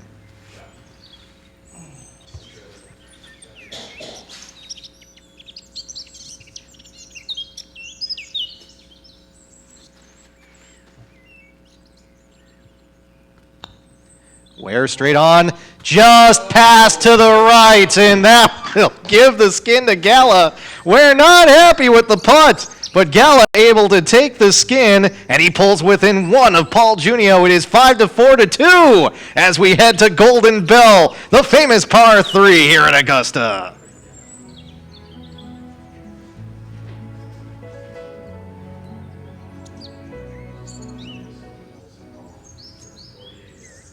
And welcome to the 12th hole at Augusta National Golf Course, Golden Bell, one of the most famous par 3s in the game. Shortest par 3 on the course, playing 148 yards, and it presents a challenge to every player. Leave it short and to the left, you find yourself in the water. Leave it long, you find yourself in the pine straw, bunkers guarding the front and back of the green.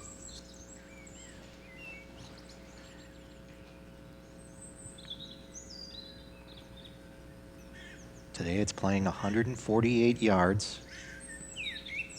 Difficult hole position, back right.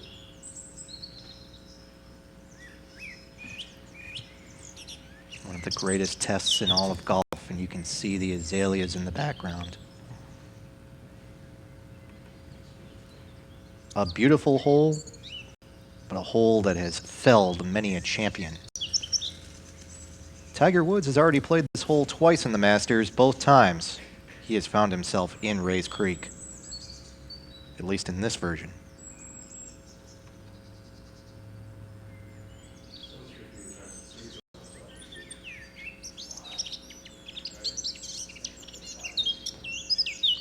In today's second round of the Masters, only 4 players were able to score birdie on this hole, one of them, Freddie Couples.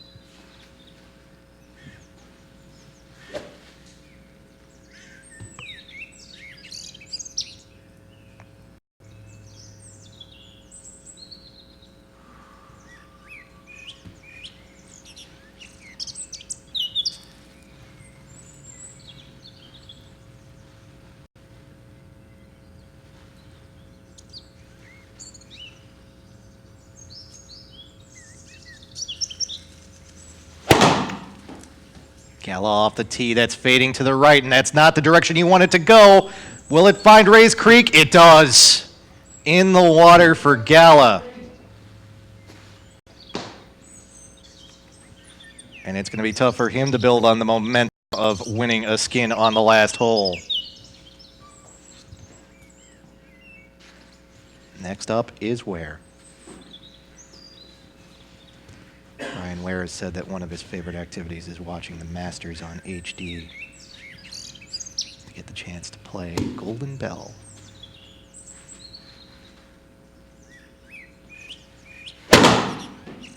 That one's also tailing off to the right, but that might come up short. And indeed, it will. It lands on the near side of Rays Creek, and Wehr avoids the penalty stroke by coming up short of the water. Well, you know, as part of the practice that Junio and Galla, we should say, partook in before Wehr was able to come to the course tonight, they were working on taking shots at a different hole that is known for being a par 3 over water, the 17th at TPC at Sawgrass, and this is an occasion where practicing that might help out. Opportunity for Junio. He does have a 1-skin lead.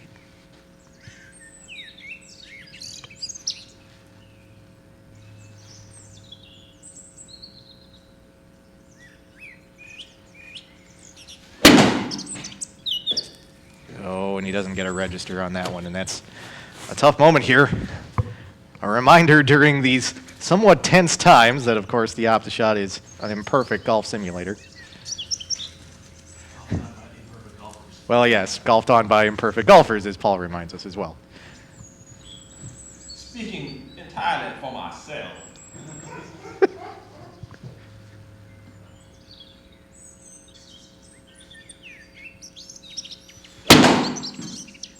And again, he catches the turf. Well, we'll check all of the settings and make sure that particularly the USB cable is in there nice and firm.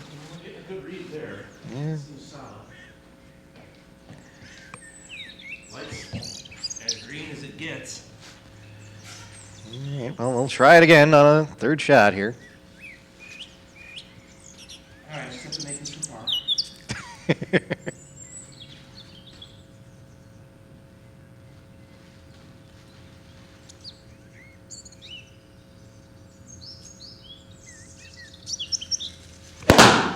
That one read cleanly. Is that going to get over Rays Creek? It is. It's going to hit off of the 4 green and head into the first cut, but at the same time, the only one of the 3 to get across is the gentleman who has been the shortest hitter of the day most of the afternoon, Paul Junio, and he's going to be in position to potentially get a par and maybe take up another skin. Unfortunately, the table skirt that we tried to put out to keep balls from falling underneath didn't seem to help much for Junio there, but he'll gladly crawl under the table to pick up the golf ball after a tee shot like that. Now keep in mind, though, Wehr came up short of Rays Creek, and that means that he's got this 44-yard chip from the fairway with a chance to land it close. I think he's had enough of the commentary. He told us he's being serious and making fun of me. Yeah. Got to bring a little levity to this once in a while. And of course, we have an appearance from Roxy, who proceeds to stare at Ryan and say, "What are you doing? Why aren't you throwing the ball at me?"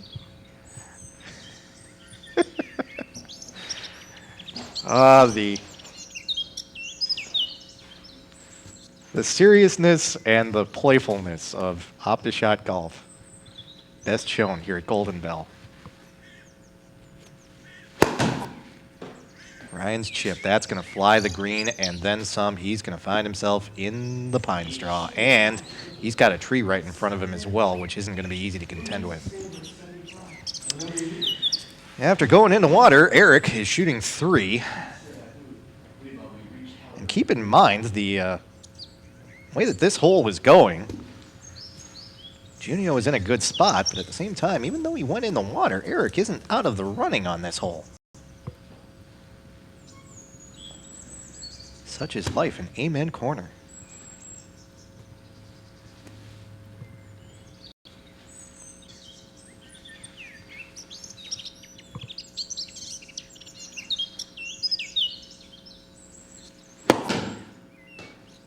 That's going to get over the green as well, and Galla goes from water to beach. Good combination on a summer day if you're by the lake, not what you want on a golf course, and Galla's going to have some time to think about things while Ryan gets to see the azaleas up close and personal from the pine straw from behind Golden Bell.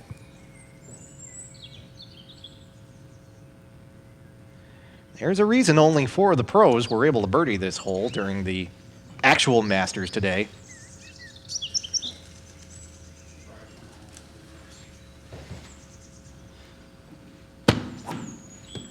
Ryan gets out of the bushes and lands in the sand. In 2016, Jordan Spieth found Rays Creek twice and made a quadruple bogey 7. He actually started the back 9 on that fateful Sunday 2 years ago with a 5-shot lead. And after this hole, he was 3 shots behind. It can happen to the best of them, folks.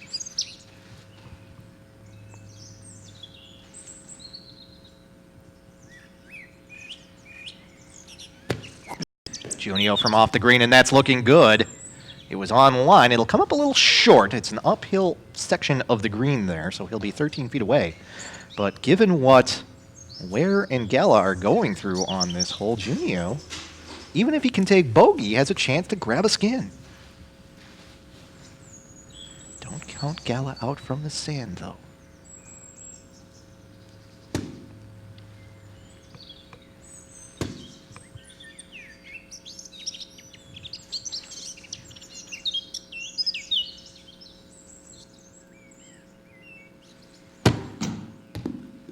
Out of the trap, and that's going to be inside the 6-foot circle. It's a double bogey for Galla, but that's not necessarily a score. That might not work out in terms of potentially splitting a skin in a sentence filled with lots of double negatives.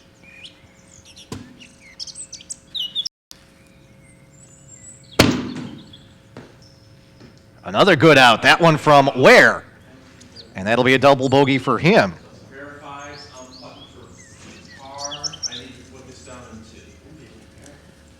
Junio outlines the circumstances. 5s on the board for both Wehr and Galla. No one receiving any strokes on this hole. So he's got 2 shots to play with. If anything, he just wants to get it inside that 6-foot circle to take his 6th skin.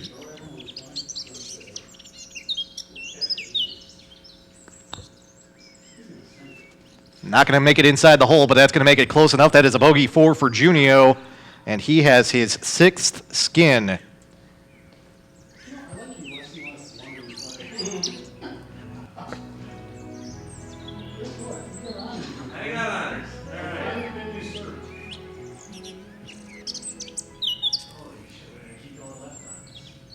And we move to the par 5 13th hole here at Augusta National. Fittingly named Azalea. As we have the representative azaleas underneath the projector screen tonight for our big OptiShot Condo Championship. Each of our 3 golfers has taken skins over the course of the last 3 holes. 6 holes remaining. Junio has 6 skins. Galla not far behind with 4. Ryan Wehr still in the running with 2. And don't forget, Wehr is receiving strokes on each of the next 3 holes.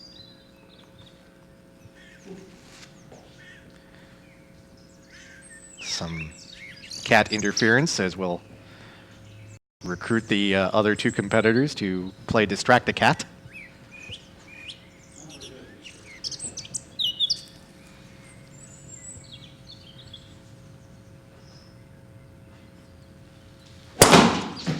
Junio off the tee on the par 5. That's coming up a little bit short.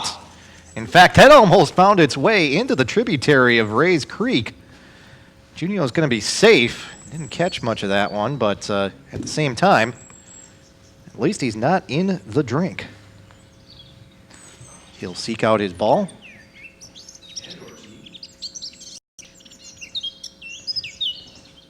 Looks like the ball is underneath one of the chairs that our competitors are using, so we'll get that and we'll work on the tee as we go on this par 5, an opportunity for a few shots to be played, so we will see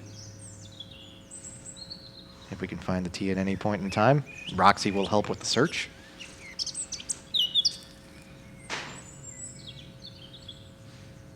Looks like Junio is just going to take a seat and let Eric Galla take a swing.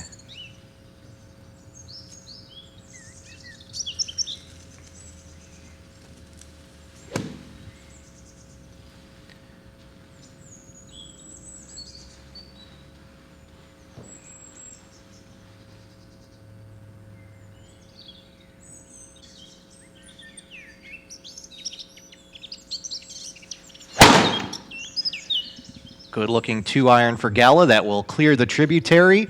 Now there is quite the steep slope from right to left on this hole. That ball is going to roll towards the tributary, but it's going to catch the second cut. And is it going to stay out? It will stay out as Galla decides to shout at the ball a little bit to make sure that it doesn't go in. And he lucks out there. He will be playing that shot from the second cut, but stays dry and will have the opportunity to put a good approach shot on the board. And again, maybe get on in regulation. Meanwhile, this is a chance for Wehr to go on a run.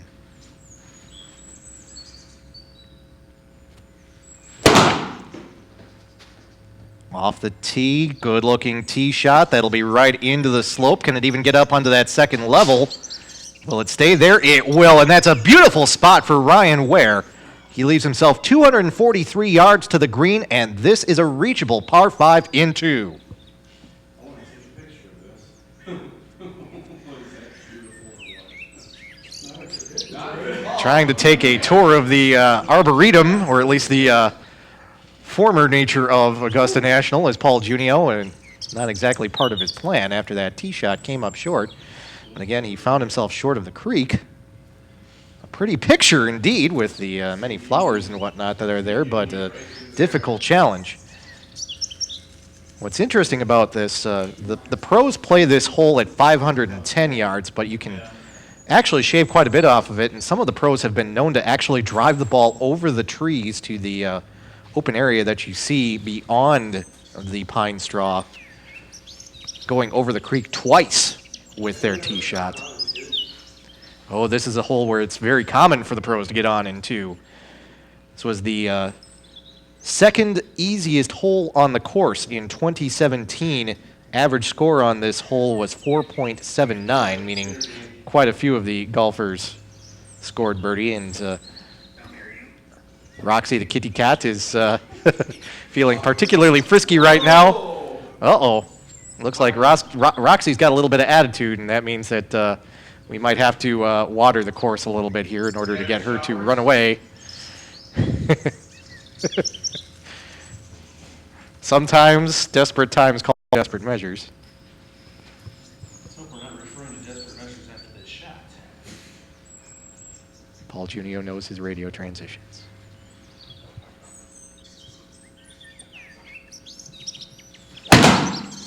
Caught a lot of turf. That's going to get through those trees, but it's going to stick in the azalea bushes over there, and Paul's going to have another shot from the pine straw as he tries to keep this thing going. Not to mention he picked up quite a bit of the turf there. Now to Eric Galla, who, yes, was able to stay out of the water, but finds himself also with a difficult shot here as he's got trees to go through.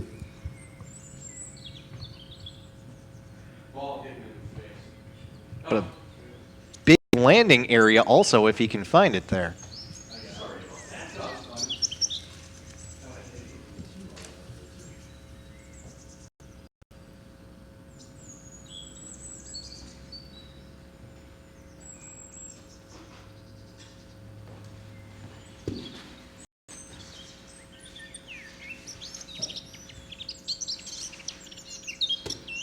.30 a.m. Eastern Time, 12:30 a.m. Central Time, and the golf goes on.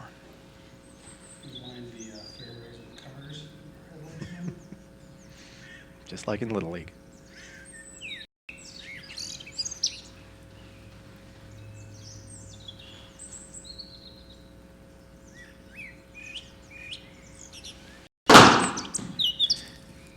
Galla somehow gets over that tree, and he's going to find that nice landing area right there. It'll drift just a little bit to the left with the hill.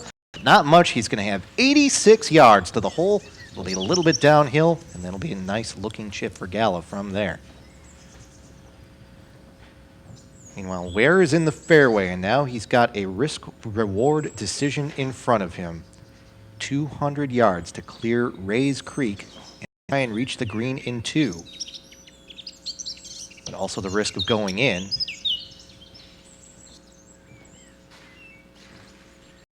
And doing damage to his hopes in this championship. Looks like he's going to make the aggressive play. He says, why not get a shot?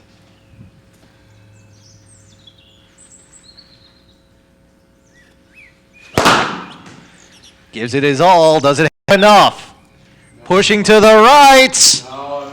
And it goes into the tributary. Oh, and Wehr tried. He gave it a ride, but he couldn't get it to get to the green. Yeah, he stroked it well. When did this course get moved to Door County? Wow. And a tough lie for Paul Junio here, as you can see all of the azaleas and trees in front of him. I feel like I'm in a Bob Ryan painting. Bob Ross. Yeah. No, except it's not Bob Ryan.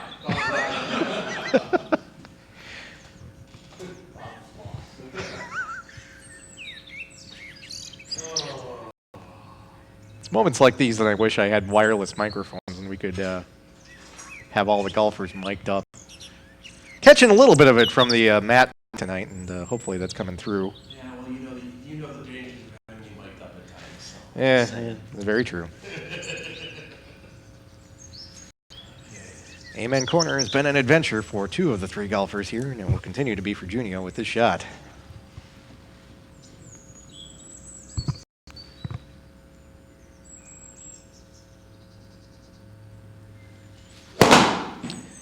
Just tries to blast it out, and it does get through everything. Is that going to find that small corner of fairway? Yes, it will, and Junio, with his third shot, is able to put himself in a great position. Oh, goodness, he just finds the one little bend in the tributary of Rays Creek and is able to place the ball just where he needs it to be.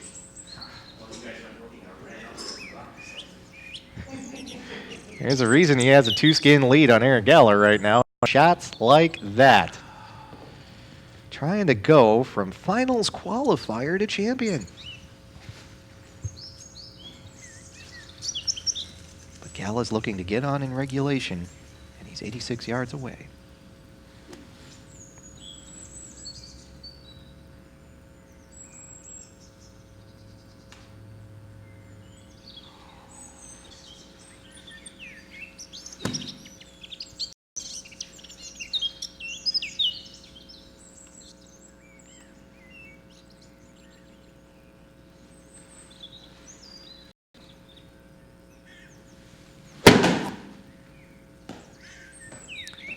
Good looking shots. A little short, but at the same time, he's only 40 feet away. And that's a putt that he can get within range. Galla looking for a par here. But we have seen Junio put shots like this inside the circle before. He is 50 yards out after the fortuitous placement out of the pine straw. He now looks to make things work with the short game.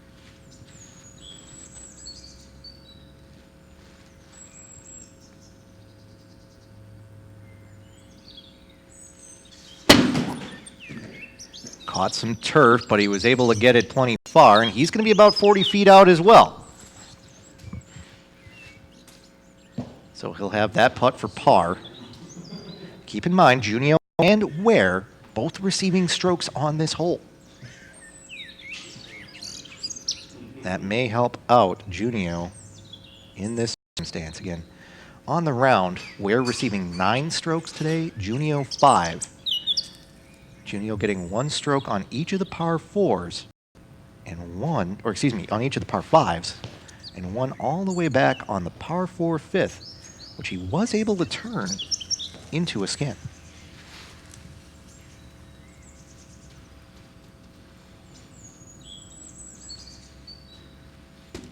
From 46 out, Ryan Wehr. Looking good. 10 feet from the cup, not too bad. And again, he's receiving a stroke on this hole, so that was his 4th shot. If he can make that shot for par with handicap, it'll turn into a birdie.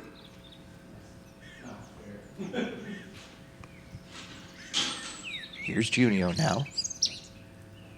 41 feet out, slightly uphill, trying to make par.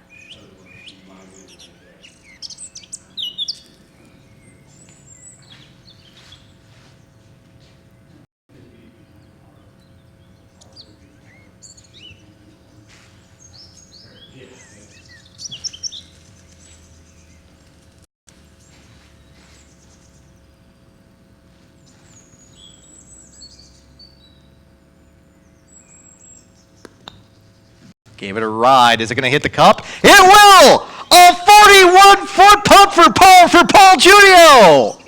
And it turns into a birdie with the strokey game handicap. It's shots like that that win championships. And Paul Junio nails the long putt.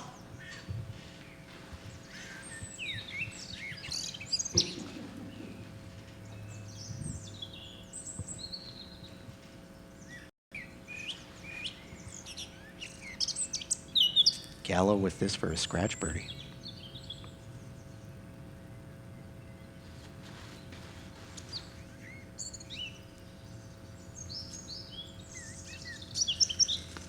Very similar putt to Junio's, but that's going to go wide of the hole to the left. And it'll even get pushed beyond. So Galla is out of the running on this hole. But Ryan Wehr, 10 feet out. And if he sinks this, it's a scratch par, which turns into a birdie with the handicap stroke.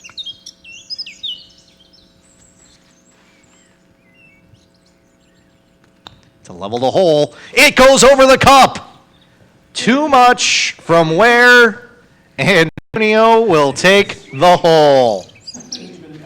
If he had the lawn, Wehr will concede. Eric Galla has no give up in him.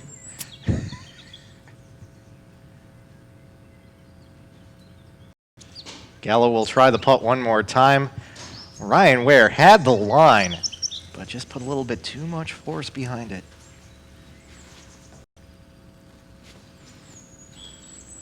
And that is a big skin to Paul Junio.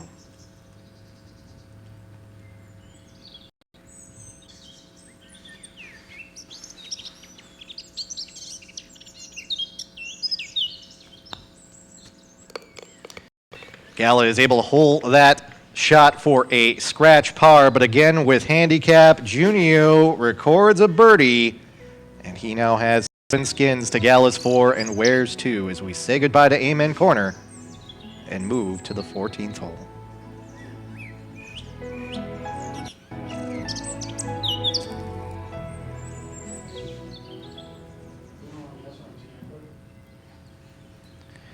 Honors go to Junio as we head to hole number 14, where we'll get a stroke on this hole, although Ryan is staring down a dire situation now, down 5 skins to Paul Junio with just 5 holes left. Time for him to come back and level things up. But he's going to have some work to do. Meanwhile, Junio is in command, and he gets to start things off on this 378-yard par 4. Position in the middle of the green today, one of the more wide open fairways here at Augusta, a forgiving hole after the test of Amen Corner.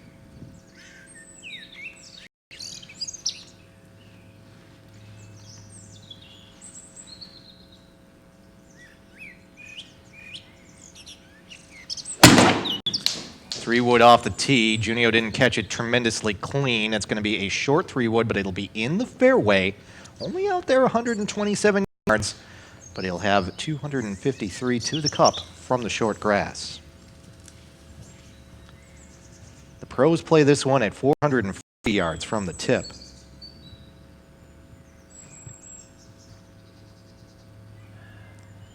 In 2010, Phil Mickelson holed out for eagle on this par 4 hole, named for the Chinese fir tree.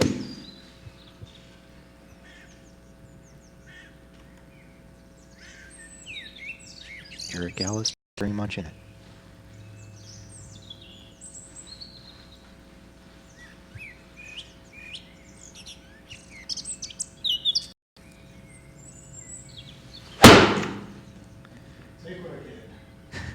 Galla caught the turf a little funny. The ball came off a little funny, and he'll accept the 144-yard 3-iron that came as a result of kicking up quite a bit of dust from the turf top with that 3-iron, and hopefully his forearms are okay after that one.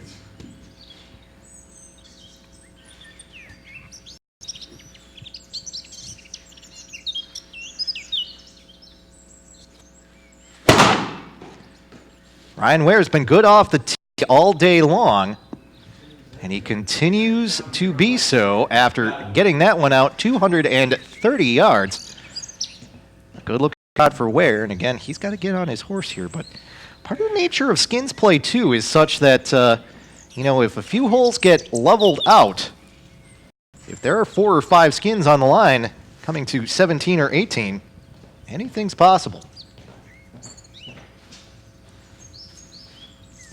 5 wood for Junio from 253 yards out, just trying to get this one closer.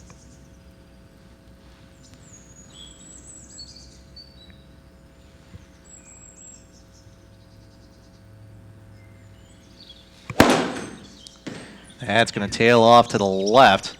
He might luck out in that. This is going to find another fairway. And Junio is actually not going to be in a bad spot there, 82 yards away.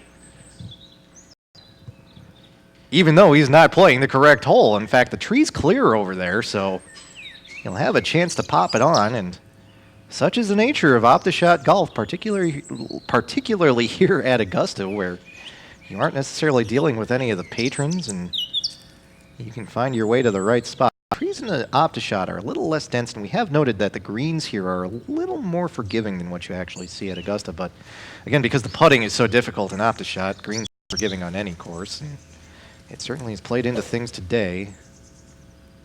We can say that with Wehr out of the room right now in the bathroom, because he is struggling more than any of the other golfers in terms of the putts. That putt on 13 certainly proved costly.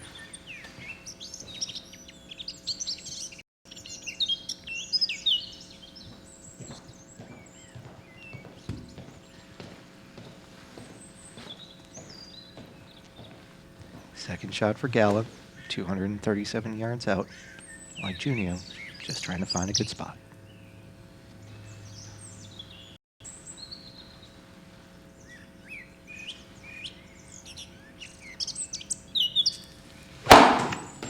Caught that one much more cleanly than his tee shot, and the result will be much better as well.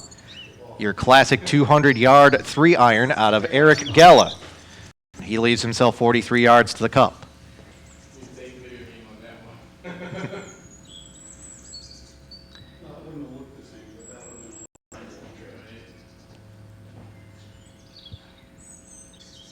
Here now is Ryan Ware. Again, good tee shot for Ware.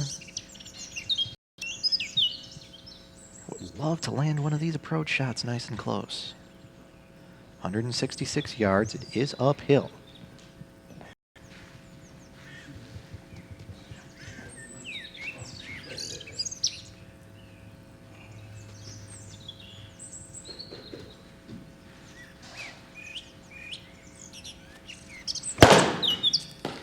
Coming back around, and it's going to head over the green as he got all of that one, and it'll find the second cut.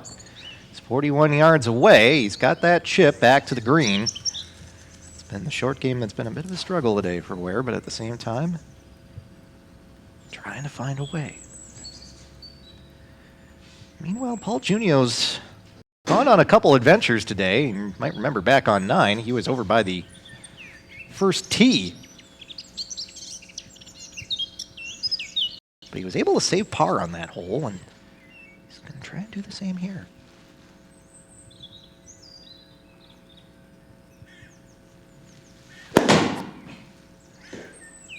Good-looking recovery shots, and that is seeking the flag, and that is just an inch away! Junio saves par again! An unbelievable shot! After he lands in the wrong fairway, he nearly holds it from 82 outs. What a night for Paul Junio, who is seeking to go from the 4th seed to the title. I'll tell you what, folks, I experienced it firsthand when I took him on at Royal Lytham in St. Anne's. Not only does he play well, he gets better as rounds go on.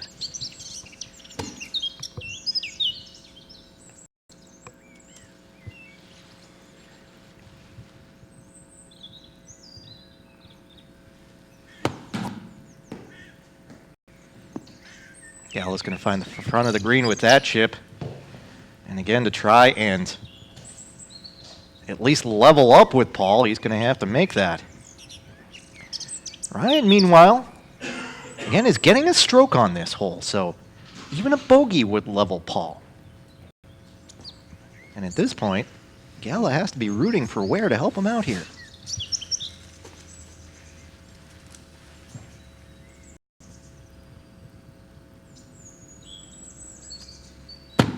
From 41, that's going to come up short of the green as well.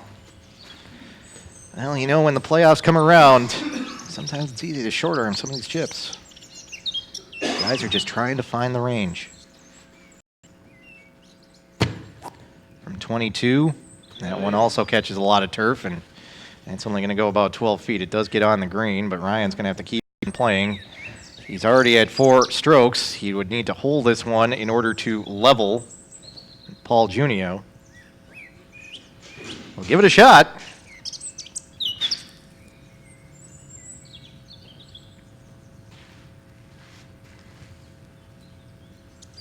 Legends are made at Augusta, and what a shot from Paul Junio. Gives it a run. That's going to get inside the 6-foot circle. That's going to be pretty close. Gets it within 12 inches. Well, hey, he figures it out after this much time, although, again, it'll come up as a double bogey 6 for Wehr scratch. That'll turn into a 5 with the handicap stroke, still 1 above Junio. But here's a key moment for Eric Galla. 48 feet from the fringe. He's going to go with the putter.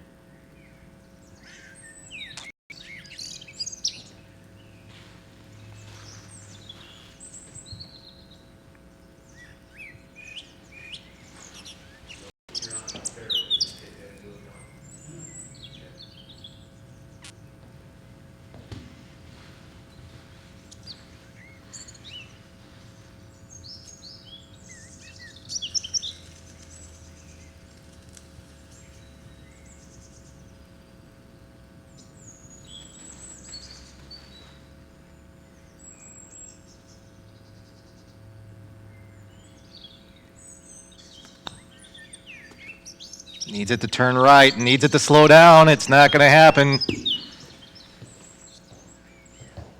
Galla is not one to give up on a hole. He's not going to be able to win this hole. Another skin will go to Junio.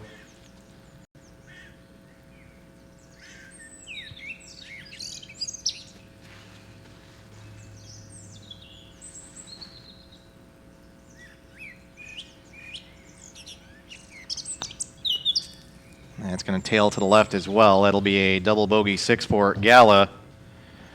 And what a chip for Paul Junio. He has won the last 3 straight holes. The best Galla can do now is equal Junio. And we move to 15.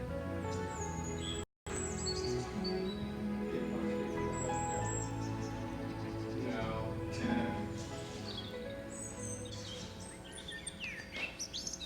15th hole.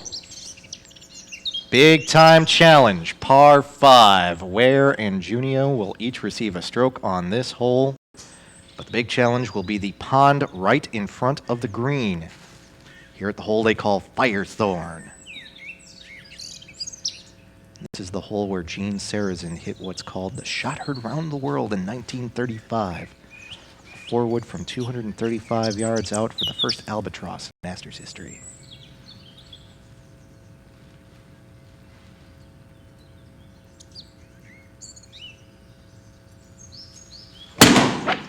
Junio off the tee. Not an ideal shot. Again, a little bit short. That's going to roll into the second cut. He leaves himself 340 yards to the hole, but again, he is getting a stroke on this hole.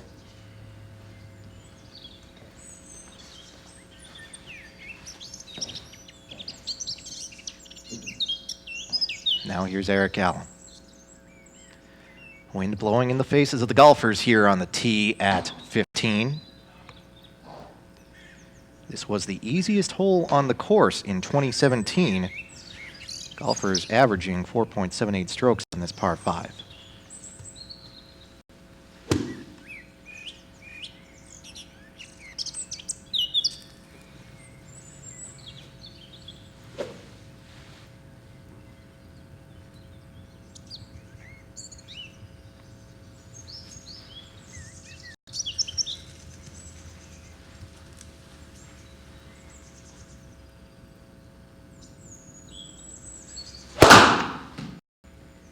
And it's going to be a little bit inside out for Galla, but it'll work out. Might roll to the first cut, but it'll stay there, and he's going to leave himself 296 yards to the cup, although both Junio and Galla will be looking to lay up on this hole, particularly with that pond in front of the green.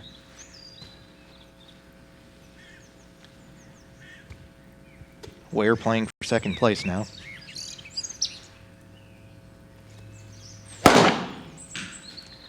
Nothing like a round of golf at Augusta, though. It's something you only get to do every so often. In fact, it's a very fortunate few that get the opportunity to play Augusta, and now that the pressure is off, Wehr can pound one down the middle of the fairway, 256 yards out.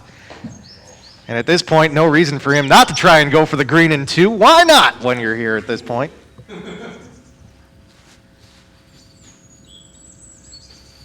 now here's Junio with the three-wood. Trying to make a good approach.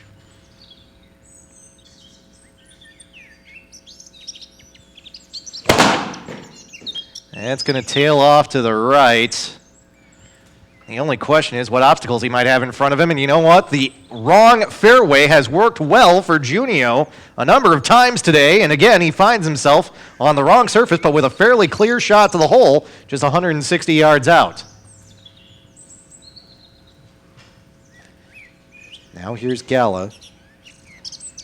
And while he is 296 yards from the flag, he's got to be careful not to catch his 2-iron too clean, or 3-iron, we should say, so he can avoid the pond. It's about 260 yards out. Be quite the shot for him to get it there, but it is a little downhill.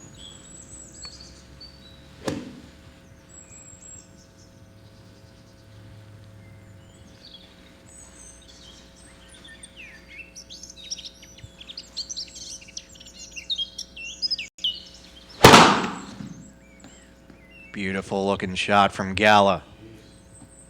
Straight as an arrow, and that'll be a 99-yard shot to the pin for Eric Galla.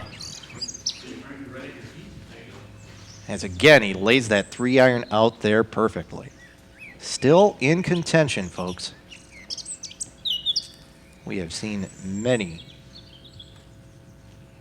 great comebacks at this golf course through the years, and wouldn't put it past someone of Galla's ability to do the same. Wehr?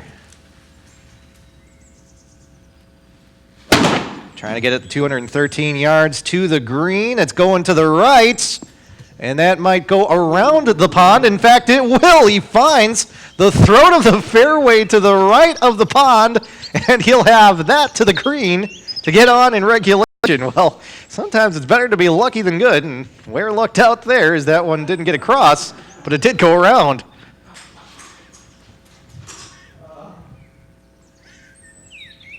All in good fun, folks, and it is a joy to give these three good buddies of mine the chance to play such a wonderful course. And only one can walk away with the trophy, but at the same time, a lot of fun to get the chance to play Augusta.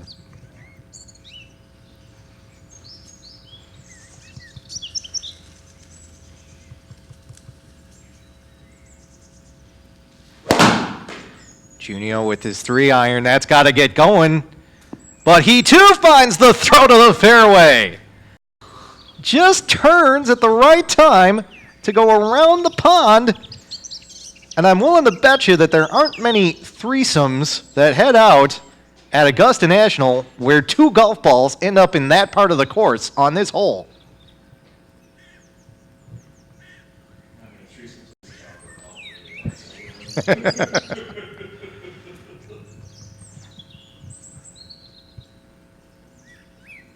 But speaking of trying to get on in regulation, here's Galla. 98 yards. To quote from the movie North by Northwest, from a great height over water.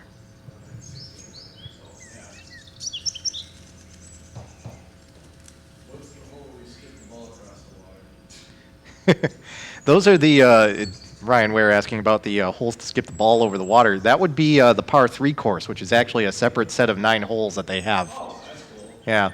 Okay. So the par 3 challenge is but not getting around. Whole different part of Augusta, yeah.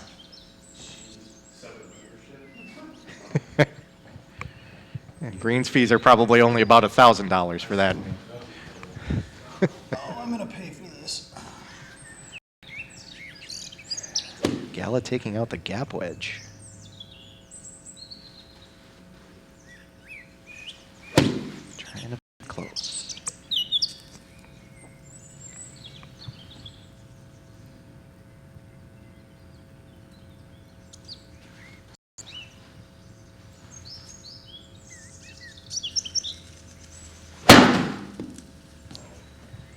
Off to the right, just about the right distance. He's going to avoid trouble, but that's going to be beyond the green. And it's going to be about 20 yards beyond the flagstick.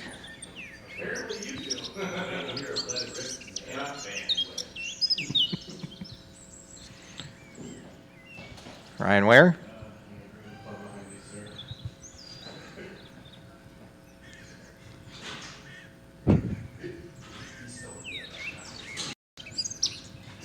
I don't know what's going on over in the corner where our competitors are sitting.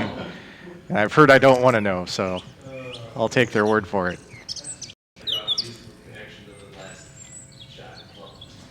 I heard something about the gap band. Let it whip.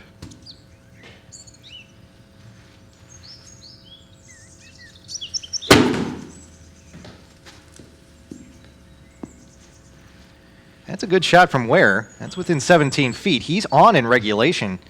And it's worth noting that we mentioned last hole that there could be a partnership there between Galla and Wehr, but now all of a sudden, Eric's got to be concerned about Ryan Wehr on this hole, because if Wehr can steal a hole away, not only can he get closer to being in second place, anyone other than Paul Junio wins a hole. Paul Junio is your OptiShot Condo champion.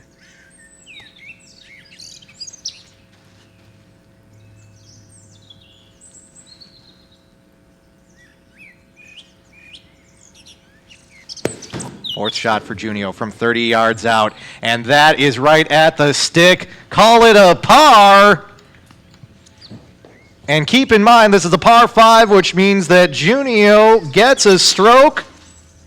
That is a 4. That means that Eric needs to sink this in order to stay in the running for the title.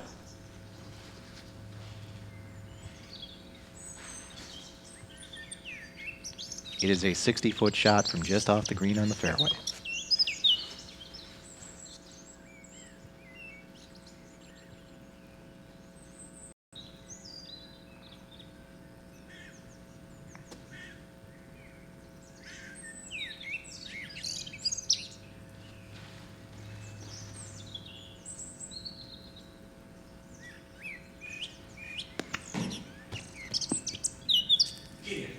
Just ran a little bit far. We have a champion, folks. It'll be Paul Junio. We saw it at Royal Lytham in St. Anne's, and we have seen it here at Augusta. He turned it on when he needed to on the back 9. He'll win at least 4 consecutive skins. And he'll be the first player to have his name on the plaque behind us here at the condo. Not to mention, he'll walk away with a nice trophy to put in his man cave. Big, deep sigh of relief from Junio over in the corner there. Galla still looking to finish out. And I'm assuming all 3 of our golfers will still finish out the final few holes. Not every day you get the chance to play Augusta National. Good-looking putt from Galla, but that'll get pushed a little bit wide to the left. That is a bogey for Galla. It's not that Galla or Wehr, for that matter, have played poorly today. Wehr might have a few shots they'd like to take back, and Galla put up one hell of a fight, but at times today, Paul Junio was just too tough to beat. Good looking putt from Wehr. That'll go just to the left of the hole. That will be a 5 for him. Wehr is saying that he's had just about enough. Actually, so with that being a, hold on here. Okay, did I miscalculate this? We're still on. Yeah, that's right. It's still on. Because Wehr leveled it out. That's right, with that par. Okay, my apologies, my bad. Someone shoot the broadcaster. We moved to 16. I'm in. Oh, you're on. Skip. There you go. Yes, that we forgot about Ryan Wehr with him out of the running for first place. He actually leveled out that hole. And yeah, that means that we have 2 skins at stake here. We go to 16, and of course it's the hole most well known for Tiger Woods. Hitting that U-turn of a chip back in 2005. The hole where Vern Lundquist said, "In your life, have you ever seen anything like that?" And we do indeed continue on. Junio, I'll tee off first.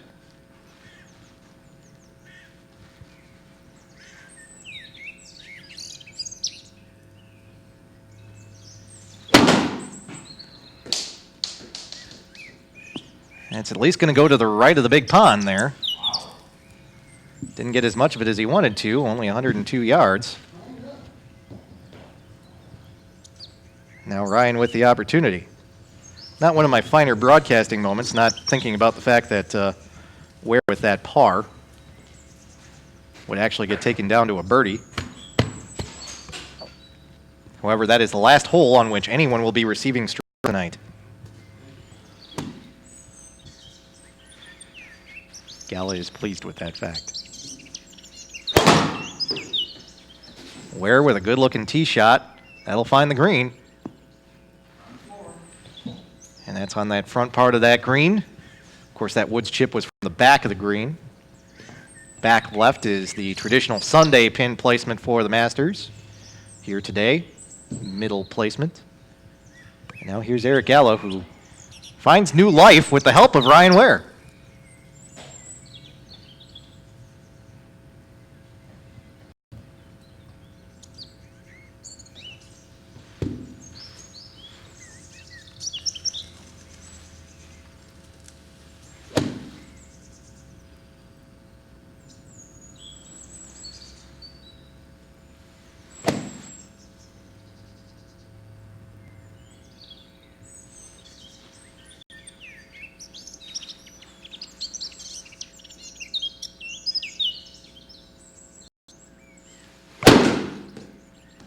Galla over the water. That too is going to find the front part of the green. And it's worth noting that both Galla and Wehr again are in good position putting wise, whereas Junio has another one of these chips coming up. Although today he has been pinpoint accurate with that sand wedge.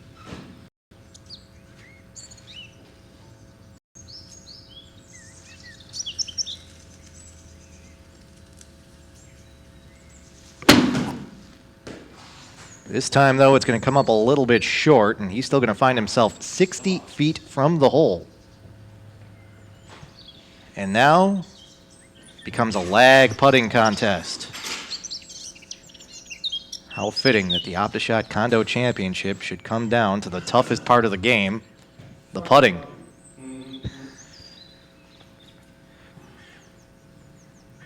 A late night here in Greenfield, Wisconsin. Past 1 a.m. Central Time.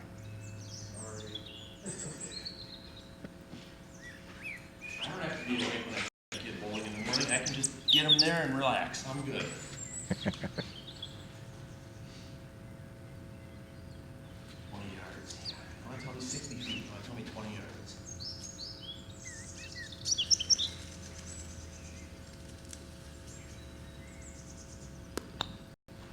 Junio gives it a ride. Sit.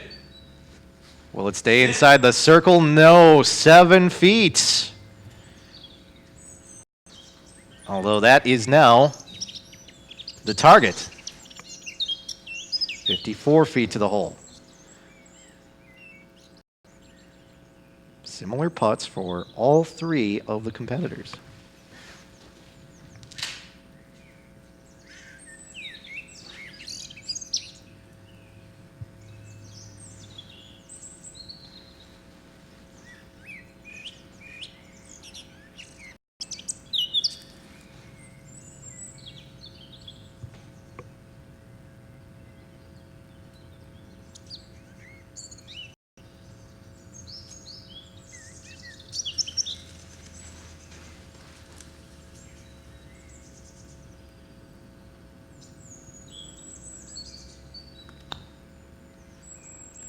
Good looking putt from Galla, but that will also come up short of the circle in terms of getting inside that 6-foot mark for the automatic one putt.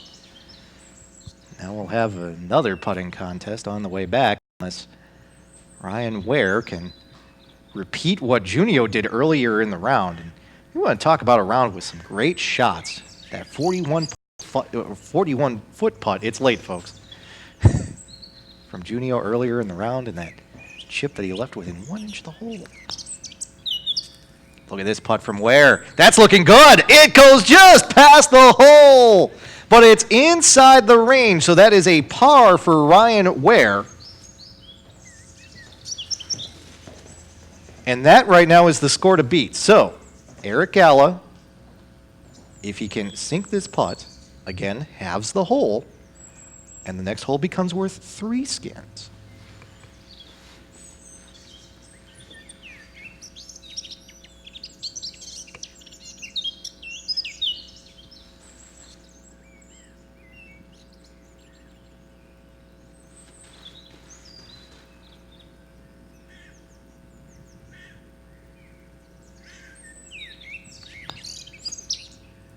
Just passed. Oh, and you can see the look on Galla's face. He wanted that one. It turns into a bogey. And believe it or not, that does end things because Junio here, lying 3, will be putting for bogey. So Wehr takes the skins, moves into a tie with Galla, but again, Junio, for the second time, at least on this broadcast, becomes the condo champion.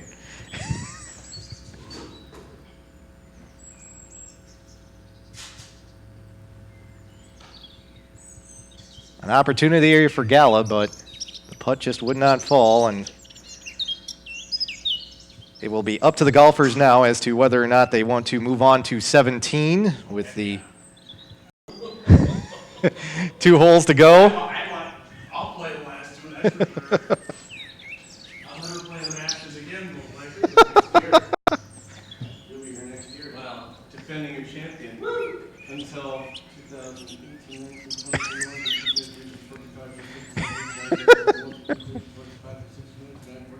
2056. I'll be 90. 89 years old then. I'll be 65 years old. Hey, we still got 25 years on our mortgage, Paul. I'll be 89 in 2056. Yeah. It's a mark of immortality. I hope I'll be living somewhere a little bit warmer by then. Only it'll be OptiShot 9 or something like that. Well, you'll have your own, so you can play along. No shit, eh? There you go.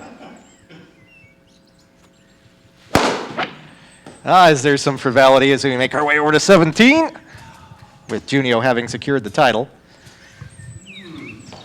Wehr got to tee off there. Here. We pass the golf ball along.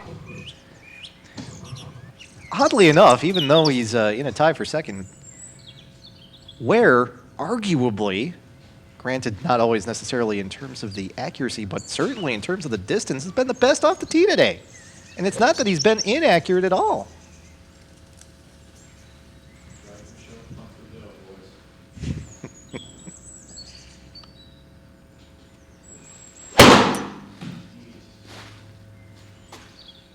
Another big 3-iron out of Eric Galla. And he's going to come up short today, but I'll tell you what, he's... I would love to see it at 3 overall. I would love to see it 3-iron actually. by all means had a spectacular run this season in the OptiShot realm, and that round at Torrey Pines was one of the best that you'll see in this condo.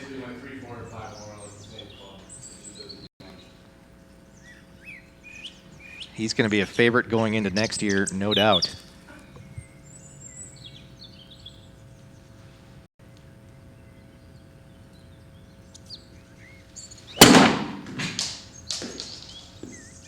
And again, even though he has been crowned the champion, Junio today has not exactly been stellar off the tee, but it's been moments like that.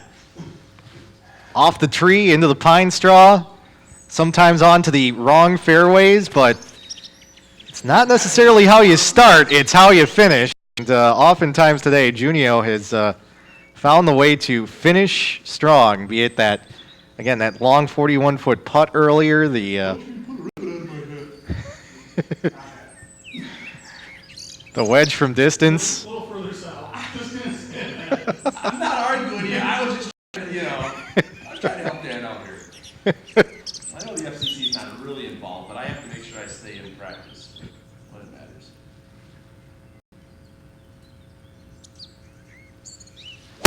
A little Rocky and Bullwinkle action going on here as we have reached the fun portion of the night, to say the least. And look at it again. All day long, Paul Junio into trouble and out of trouble. From the pine straw to 55 yards out. Just like that. Still a little bit of a mini battle going on here for second place. May end in a draw. We will not have playoff holes to decide second place, particularly at 1:15 in the morning. Yeah. I'll even give it to you.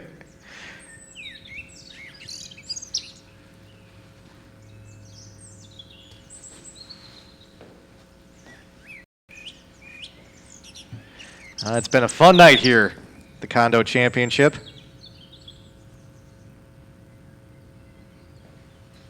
And we do have our first champion.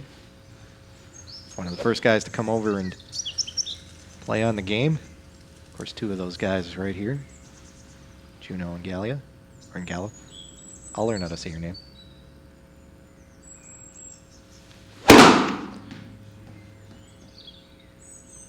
Good looking 3-iron again, but that will find the trap.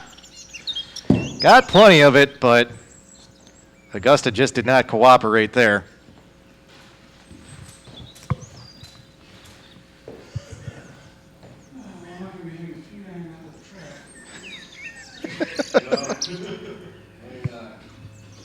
Really good ball striking round today for Galla, but you know, Did we ever figure out just what the percentage shots is? Yeah. well, I'll tell you, as Eric Galla talks about his number of shots that he hits with his 3-iron and what percentage of them they are. One of the things I've been moving to do more in the game is it seems like half of my shots are either with a 3-wood or a 5-iron, as Junio will attest to from the round at Royal Lytham and St. Anne's. My 5-iron is now my club for all distances between about 190 and 140, so. No, okay, 250 yards. Yeah. Which I'm still not quite sure about. With the ball going into the living room. All these coaching services is 5 or something. Yeah. Yeah, well, I've been ditching the driver lately, so it's been working out better for me. Well, my intention is to learn how to take one. I've heard it's good to have. We're moving in the opposite direction, Eric. You're learning how to hit it. I'm taking it out of my bag. Thank you, I appreciate it. Junio with the wedge. And yet again, he's able to find himself on the green. 25 feet out. I think we're reaching the point in the night where Thank you for your help. finding the golf ball is becoming the hardest part of the evening here. Yeah. We just kind of look at it. It's going. Roxy, I think, has already gone to bed. I also think, yeah, I think my wife Pam has also gone to bed. Good looking shot from Wehr! And that's a par. Finally. Well, it took him a few holes to figure out the short game, but I'll tell you what, if he can do that consistently next year, he might find his name on the plaque.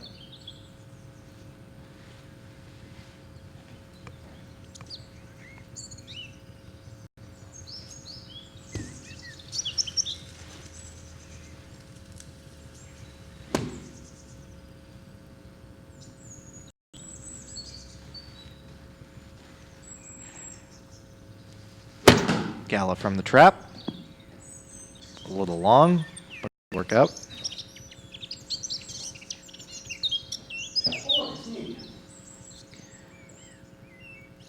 It'll be Galla again here on hole number 17, Nandina.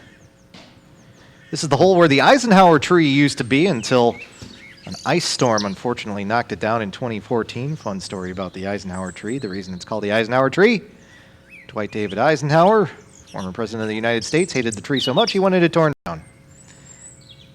It's pretty much right out in the middle of the fairway.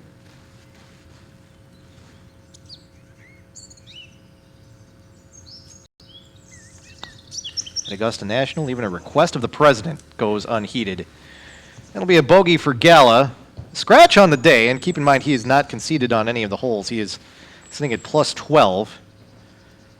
He came into this round with a handicap of 17, so this is still a solid round for Eric, even though it won't count towards his handicap due to the skins game nature of this play.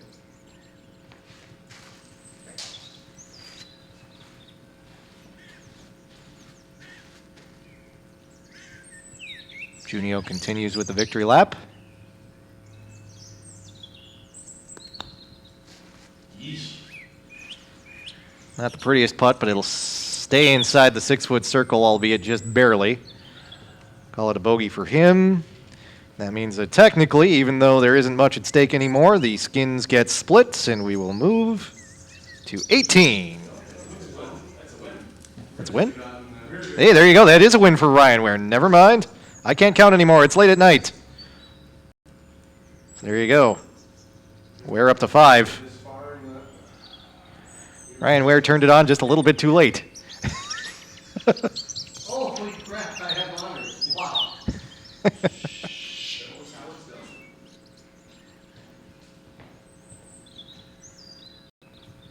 Can't really measure Wehr or Junio's scratch score, as there have been a couple holes they've conceded on. 3 concedes for Wehr, 4 for Junio. I'll tell you what, when you look at the scoreboard on the spots where Junio did not concede,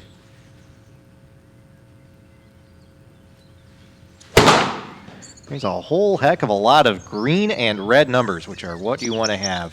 Final tee shot of the day for Ryan Wehr. That'll find the pine straw on the right, but that's not a bad place to be. Going around the corner here on this dogleg right, par 4. Very fittingly for this condo here in Greenfield, Wisconsin, the final hole is named Holly, which, of course, if you know something about the Pfeifer household, new business for wife Pam Pfeifer, Hollyville, and, of course, named in part for our first cat, Holly.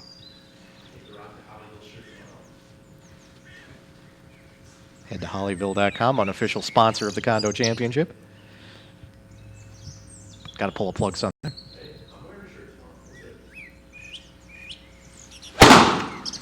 Galla off the tee, and he should finish strong like he has all day.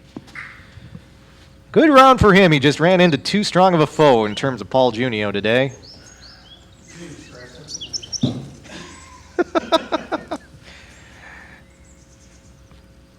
The again, difference in handicap between Galla and Junio is 5 strokes, and the member tees at Augusta, that does equate to 5 strokes. At some of the tougher courses, Junio would have even gotten more.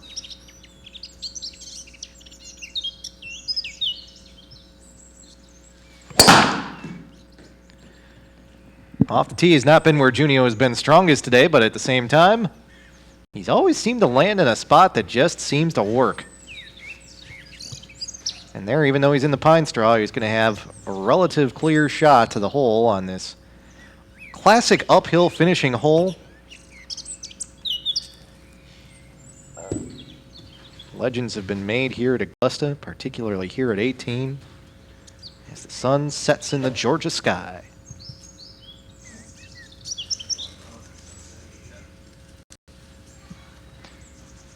At least virtually.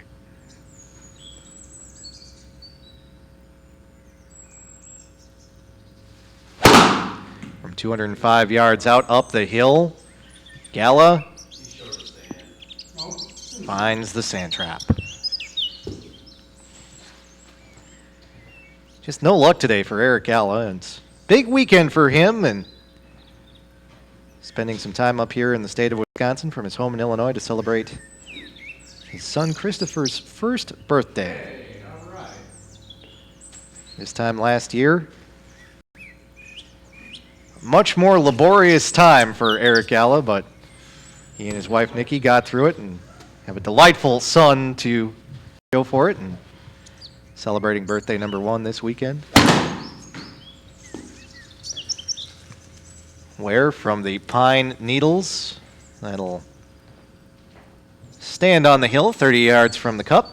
The 18th from the proceeds, that gap is like 20 yards wide. Remember when they did the playoff last year? It was just like, how, like, it's like, yeah, wide as those curtains. It's like, how, earth is it just, I believe it was the playoff last year. It's unbelievable. Ryan Wehr describing the contours of Augusta. Big fan of the course, obviously.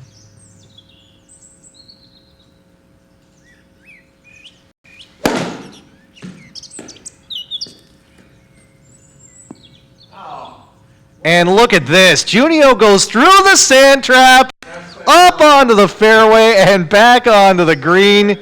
If there's any shot that has been exemplary of this day for Paul Junio, there you have it. Well, the sand at Augusta is about as flawless as That one was surf and turf. Sometimes you just gotta nod your head and say it's just your day, sir. I thought you were going to go this. That was actually, that would have been a really nice chip in real life. That just felt good. You just know when it pops up. Is that albatross shot on YouTube? Does that exist? The Gene Harrison shot? Does that exist? No, that was No film, there's nothing? no. You can in the CBS special, the Great Shots one that I sent over. They do have a bunch of guys describing it, and they even describe the fact that one of the sports writers left the hole because he thought that they were out of it, that Saracen was done. And of course, you take a 3 under par on that hole, and he was right back in it. He ended up in a playoff, and he won it.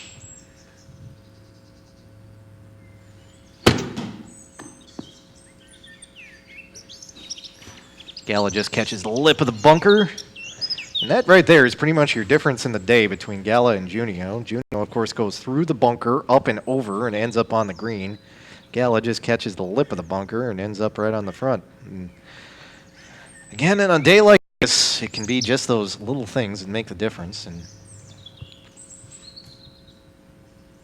no shame, though, in the effort put forth by all 3 of our golfers today. Each had their strengths.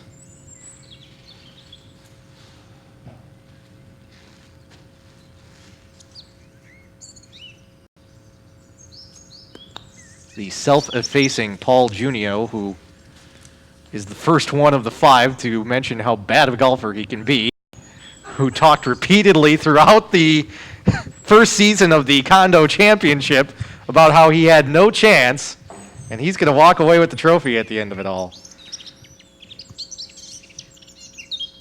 Normally the kind of bowler who is giving pins to other bowlers in terms of handicap. He did get a few strokes today. It worked out for him.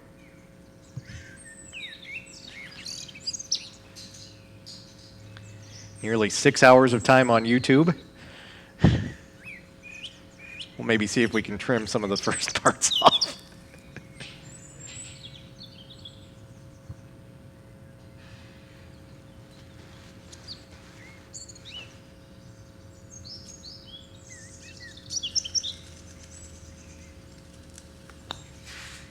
From the fringe, Galla, that's looking good. Oh, and it skitters past the hole. That might have even caught the flagstick. The only question is how far out he is. It does say on the board 6 feet. That's right on the borderline between whether or not he has to putt one more time. It didn't show a score, so the assumption is that he will have to finish this out. Meanwhile, Wehr, you want to talk about going into the offseason right.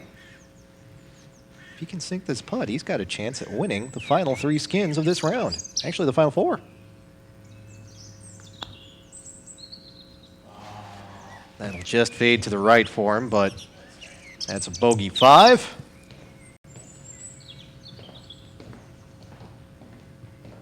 Present, he's got the best score on the board.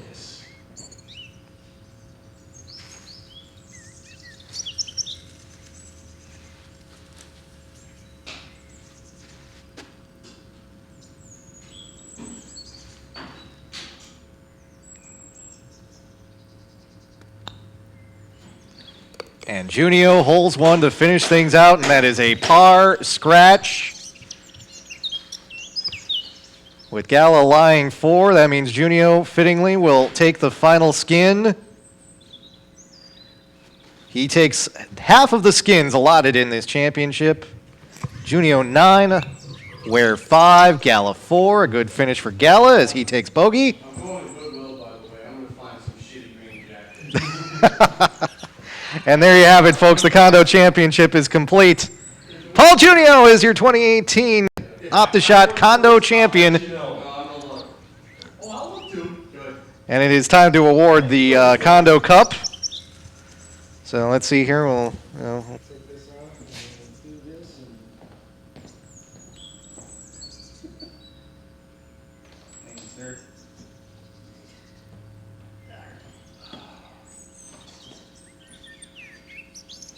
All right. To the mat. Sit around. That's number. That was fun. All right. Our first ever OptiShot Condo Cup champion, ladies and gentlemen, Paul Junio. Thank you. Thank you very much, ladies and gentlemen. Not too long ago, we should have thank you, it was a blast. I'll see this again very soon. There you go. Thank you, sir. Yeah, Dan, I mean, I always knew you'd